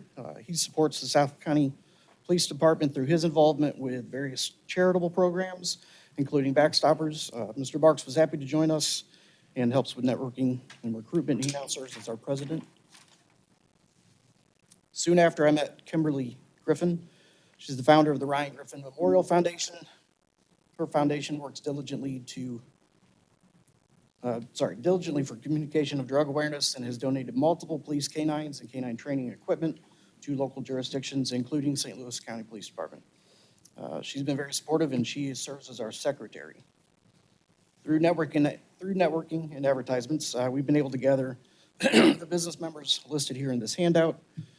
Kurt Barks with Complete Auto Body, Kim with the Ryan Griffin Memorial Foundation, Jennifer Meyer with PJ's Coffee, and Bill Esterline with Pattonville Fire Protection District have been instrumental with the formation and recruitment of this. They meet with me often, and we're always trying to figure out recruitment in their next event. In addition to these listed members, I have met with a large number of businesses and business leaders who support the concept and our efforts to bring the community, business, and law enforcement together. Mr. Banks, I am still working on Jimmy Williams. If you ever get a contact with him, I'd love to talk to him. He's hard to nail down, but we'll get him. We'll get him. Thank you. The basic premise of the membership level is the higher paying membership will receive larger and more pronounced visibility at our advertisements and events. Each level includes a membership of the Community Alert Committee. This committee will be involved in planning and promotions for upcoming events and automatically receive advertisements on our website. The membership levels also include advertisement in our subscriber emails, and 3 of those membership levels include tickets to our annual dinner, which will be a large event promoting Officer of the Year of North Central and Jennings precincts.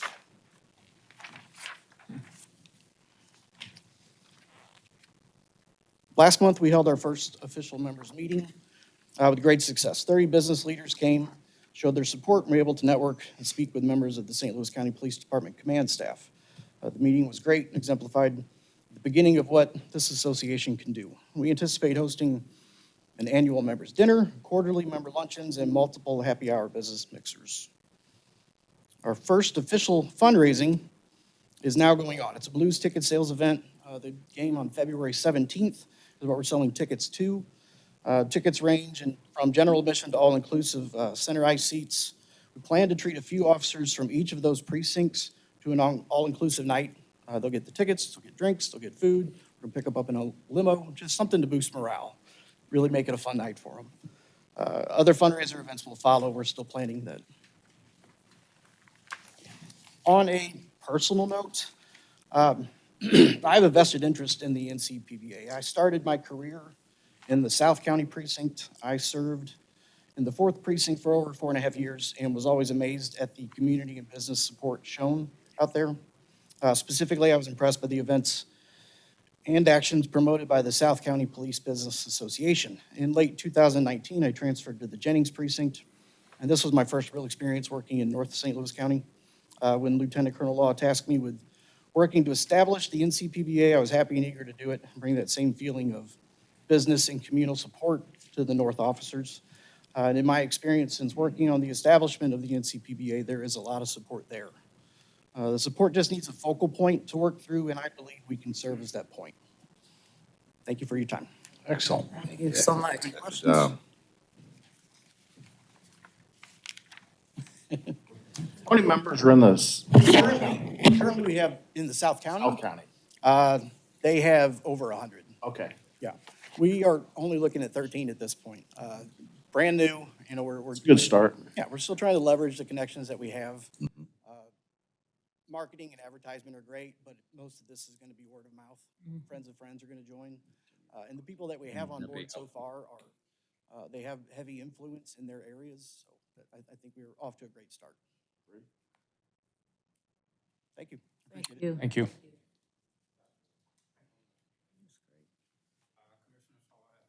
Thank you, sir. You and your department. Long, yep. A lot of it self-imposed. We asked for a lot of data, didn't we? We asked for a lot of data. Thank you. Next topic on the agenda are the approval of the minutes from our last meeting on December 13th, 2023, and a revised minutes from our November 8th meeting in 2023. So let's do these one at a time. May we have a motion to approve our December 13, 2023 minutes? I move that the minutes from December 13th be approved. Any further conversation on those minutes? All in favor of approving the December 13th, 2023 minutes, please say aye. Aye. Any opposed? Minutes are Mr. Chairman, approved. I'll abstain. Thank you, sir. Because I was not present. Wise decision. You'll abstain on the next one too, we're sure. So we need to approve the minutes from our November meeting. We did that in our December meeting, but through review, we found that the reflection of what was voted on in the November 8th meeting was not correct. If you remember, we had the conversation around professional service agreement, and we came back in and revised it. That was not picked up on the minutes that we did have that vote in open session. So we would like to have an approval of the revised or amended minutes from the November 8th, 2023, corrected, revised, amended minutes from our November 8th, 2023 meeting. I move that the revised minutes from November 8th be approved. Second it. Any further conversation? Just to confirm, we're talking about item 10. That is correct. The revised minutes? That is correct. Okay. That's all I had. Thank you. All in favor of approving the revised November 8th, 2023 minutes, please say aye. Aye. Any opposed? I'll abstain again. Thank you. Any incoming communications? Amy? No, sir. Any outgoing? Any additional business? All right, new business, we have 15 contracts. 11 of them are related to the CMPA. If it's all right, we'll just round them and do 3 groups of 5. Does that work? Great. As always, please keep me honest here.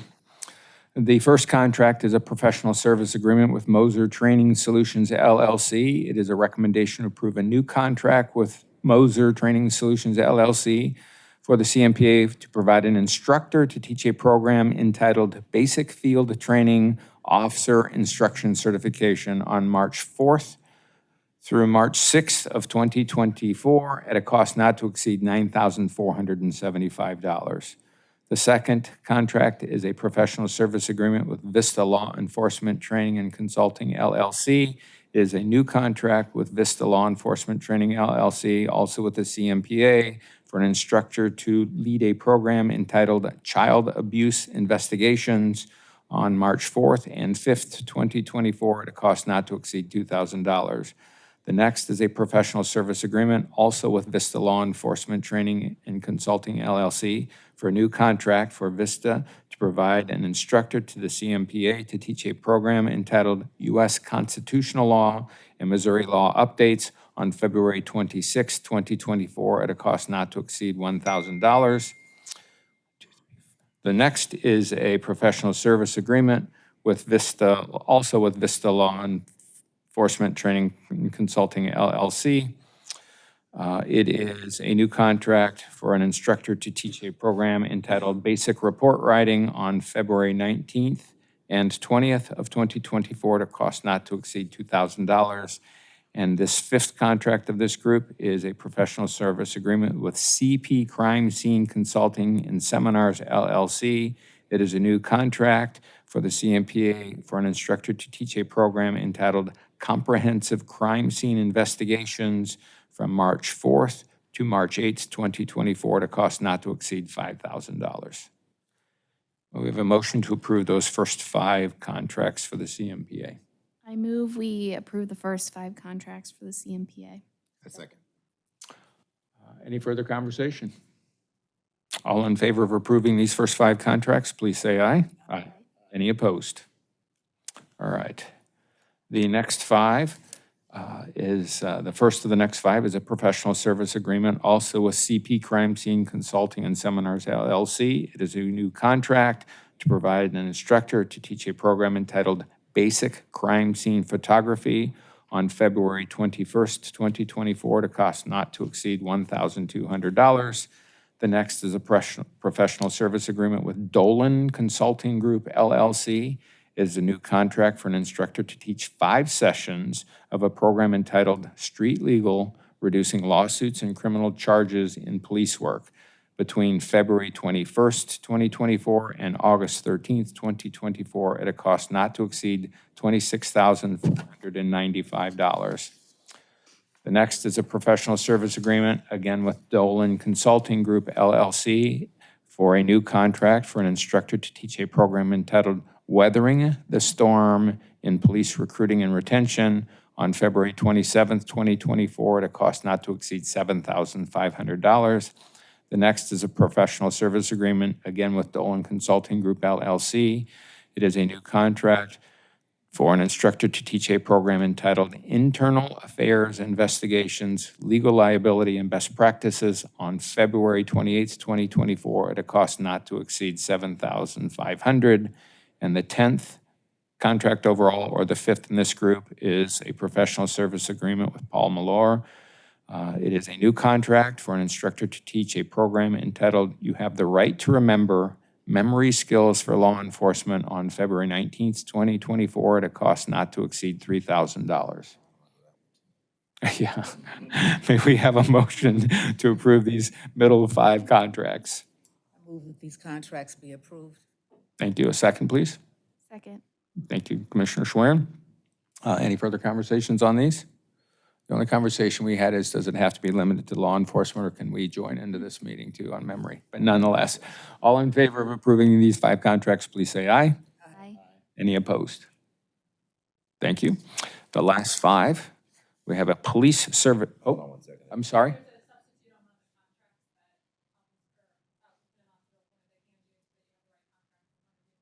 Okay, thank you.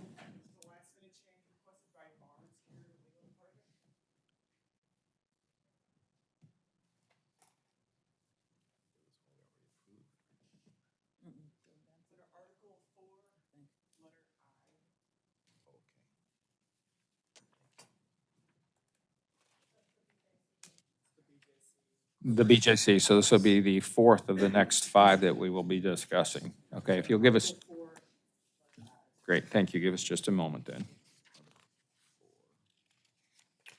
That would be on page 3.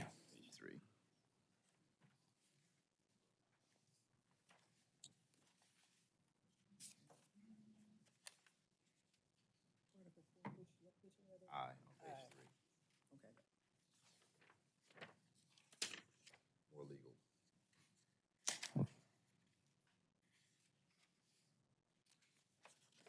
No other changes?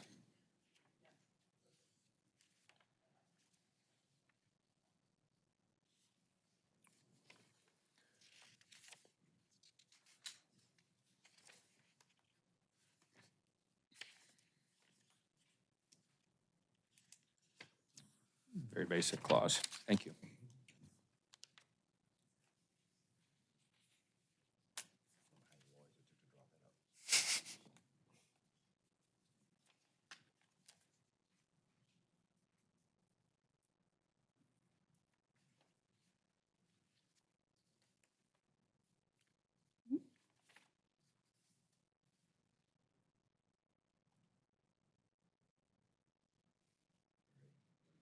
Messina, you ready?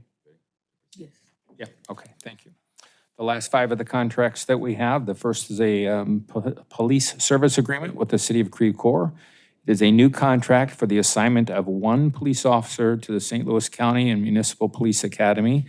The City of Creve Coeur will be reimbursed by the St. Louis County in the amount of the employee's salary throughout the contract term, including payment of direct benefits and overhead. Term of the agreement is upon execution through December 31st, 2024, at a cost not to exceed $88,599.66.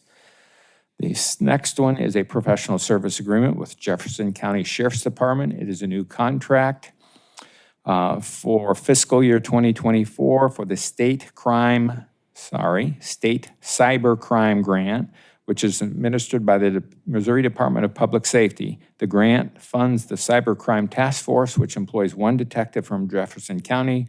The contract is for $73,370, which will cover the salary of the detective for the grant period, which is upon execution through May 31st, 2024. I'm going to pause for a minute here. It's a fiscal year contract, but it only runs through May of this year. Is that correct? Okay, that is correct. The next is a professional service agreement with Fluorescent Psychological Services. It is a renewal contract to provide the St. Louis County Police Department with pre-employment, psychological screening services, and employee evaluations to determine fitness for duty or training. Term of the agreement is upon execution through December 31st, 2024. The next is the one that we were referring to from the lieutenant, so thank you, ma'am. Professional service agreement with BJC Corporate Health Services. It is a new contract to provide physical evaluations for the department. These physical evaluations are completed for applicants to the department, fitness for duty evaluations, referral of employees, and for promotional purposes. The term of this agreement is upon execution of the contract through December 31st, 2024, and is automatically renewable for 3 subsequent 1-year periods. And the final contract is a professional service agreement with Mr. Philip Menendez. The approval of this agreement is to establish a new crime gun intelligence analyst position with the Bureau of Drug Enforcement HIDTA grant. The position will be funded by the High Intensity Drug Trafficking Area, HIDTA, and will be filled by Mr. Philip Menendez, who was selected after an application process conducted by HIDTA. Mr. Menendez will be an HIDTA contractor working under the supervision of the ATF.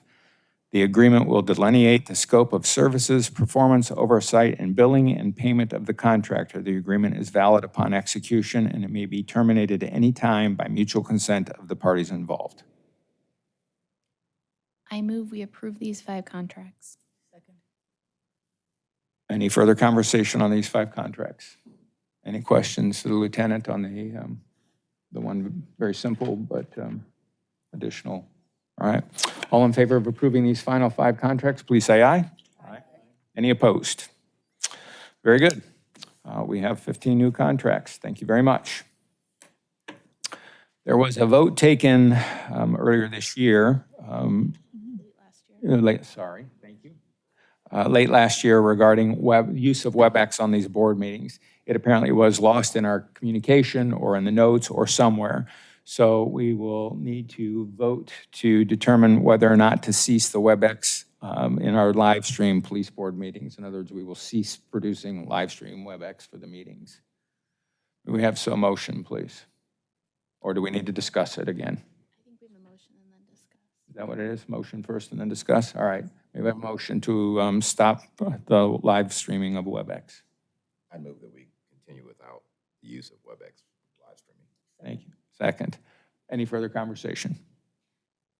So my understanding is we're not going to live stream it, but we will still record it and publish it to YouTube. Correct. And for anybody who's listening right now, there are not, or I guess who's going to be listening to it later on, there are nods from many people. Okay. Appropriate understanding? Common understanding? Very good. Any further discussion on that? Okay, all in favor of ceasing WebEx to the live streaming of WebEx for police board meetings, please say aye. Aye. Any opposed? Very good. Those will be posted within 24 hours, is that what it is? 48 hours. Those will be posted, our meetings will be posted within 48 hours. Board of Managers. So Chief, are we to read this? Is someone going to identify? We did it? Yeah. All right. Very good. So we are just to approve them. Is that where we are? Very good. So the Board of, Commissioner Hessler, can you give just a quick update on what the board, not who they are, but what the Board of Police Commissioners does for the, Board of Managers for the CMPA? Thank you. So the managers of the board meet on a quarterly basis, discuss and plan for various programming events, potential programming events, discussions. I think one of the ongoing discussions had to do with mentoring. We did a lot with mentoring last year. And just a report from the CMPA. Do curriculum? Yeah, we can discuss curriculum, you know, if there are questions about curriculum, and bring that up, and approval, discussion and approval. So that's sort of generally what we have been doing for the past year or so. And so the role of the Board of Managers is to kind of set the direction and improve the implementation of the CMPA. The board has 5 members, police officers from various areas, as well as representation from this board. So I chair that board. Thank you. All right, and we are approving 3 names here, and the reason we are approving 2 names here is due to turnover on the Board of Managers? Right, retirement and resignation. Thank you very much. All right, with that understanding, may we have a motion to, well, let's read it first. It is to approve Chief Beth Andreski from the Olivet Police Department and Chief Tim Fagan from the Florissant Police Department to the St. Louis County and Municipal Police Academy Board of Managers. May we have a motion to approve Chief Beth Andreski and Chief Tim Fagan to the Board of Managers for the CMPA? So I move that Chief Beth Andreski of Olivet and Chief Tim Fagan of Florissant be approved to become members of the Board of the Academy's Board of Managers. Second. Second. Any further conversation on either Chief Andreski or Chief Fagan for the Board of Managers? Roll call vote? Or is this a voice vote? Jennifer? Can we do this one a roll call vote, or is this a roll? Standard vote's fine. Standard vote, fine. All right. All in favor of approving Chief Andreski and Chief Fagan to the CMPA Board of Managers, please say aye. Aye. Any opposed? We have 2 new managers for you, Commissioner Hassler. Thank you very much. Very good. Public forum? Anything else? Very good. The last is to hold a motion to hold a closed meeting. Yep, I'm sorry.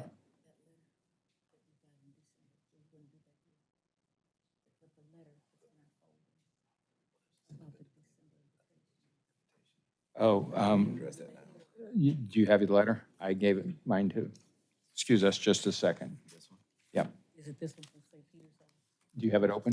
One of you has it open? All right. The board received a very wonderful invitation. Forgive me for opening it. You opened the mail. I don't want to get arrested for opening the mail. Sorry, that was a little humor. Come on, you're the police. Is it set up? Everyone's tired. All right. We just wanted to acknowledge receipt of the letters. They were in our packet today. And the letter is from St. Peter's House of Prayer and Baptist Church in Hazelwood, Missouri. And it was a beautiful invitation to experience a program called Joy on December 24th of 2023. Our apologies to St. Peter's House of Prayer and all your members for not receiving this. Our internal, external mail not in the way, so we just wanted to make sure we acknowledge it. We will be sending you an apology letter and a thank you for including us in your prayers for the holidays and for 2024. So thank you again for the invitation. Thank you, Thomasina. All right, the Board of Police Commissioners may vote to go into closed meeting for legal advice and review of claims and lawsuits involving the Police Department, Section 610.0211 RSMO and Sections 114.020.11 SLCRO. Discussions of employee and personnel matters, Sections 610.0213 and 13 RSMO and Sections 114.020.13 and 13 SLCRO. Preparation and discussion for negotiations with employee groups, Section 610.0219 RSMO and Section 114.020.19. Specifications for competitive bidding until the specifications are published for bid, Section 610.02111 and Section 114.020.111. Discussion of security measures and investigative information that, if disclosed, has the potential to endanger the public safety, health and safety of an individual or public. Sections 610.021, 18A RSMO, and 114.020.123 SLCRO, in discussion of operational guidelines, policies, and specific response plans developed, adopted, or maintained by the department for use in responding to or preventing any critical incident which has the potential to endanger individual or public safety or health where the public interest of non-disclosure outweighs the public indisclosure, Section 610.021, 18D RSMO, and 114.020.121 SLCRO. I move that we go into closed session. Thank you. I'd like to hear it again, please. Yeah. May we have a second, please? Thank you. I missed it. Any further conversation on that motion? All right, voice vote, please. Amy? Commissioner Ashford? Yes. Yes. Commissioner Hassler? Yes. Commissioner Schwerin? Yes. Commissioner Wild? Yes. We're moving to, excuse me, we're moving to closed session. For those of you who won't be here when we get back, please have a very healthy, happy, successful 2024, and we'll see you throughout the course of the year. Did they lengthen that motion? Yeah.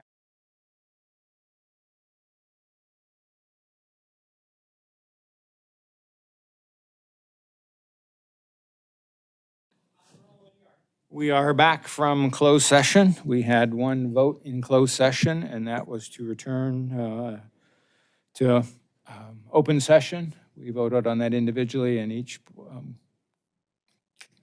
committee person, sorry, which one of the three words I was going to use.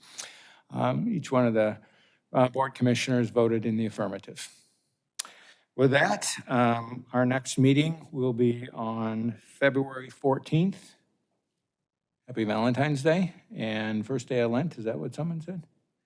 And Ash Wednesday. Sorry about that. I knew first day of Lent was. Anyway, and it will be at 11 a.m., not the normal 9 a.m. And with that, anything else? May we have a motion to adjourn? I move that we adjourn from this meeting. May we have a second? Second. Any further discussion? No. Amy? Commissioner Ashford? Yes. Commissioner Banks? Commissioner Hassler? Yes. Commissioner Schwerin? Yes. Commissioner Wild? Yes. And Commissioner Banks had to leave for a meeting, so hence his absence. With that, we are adjourned, and we will see you in February.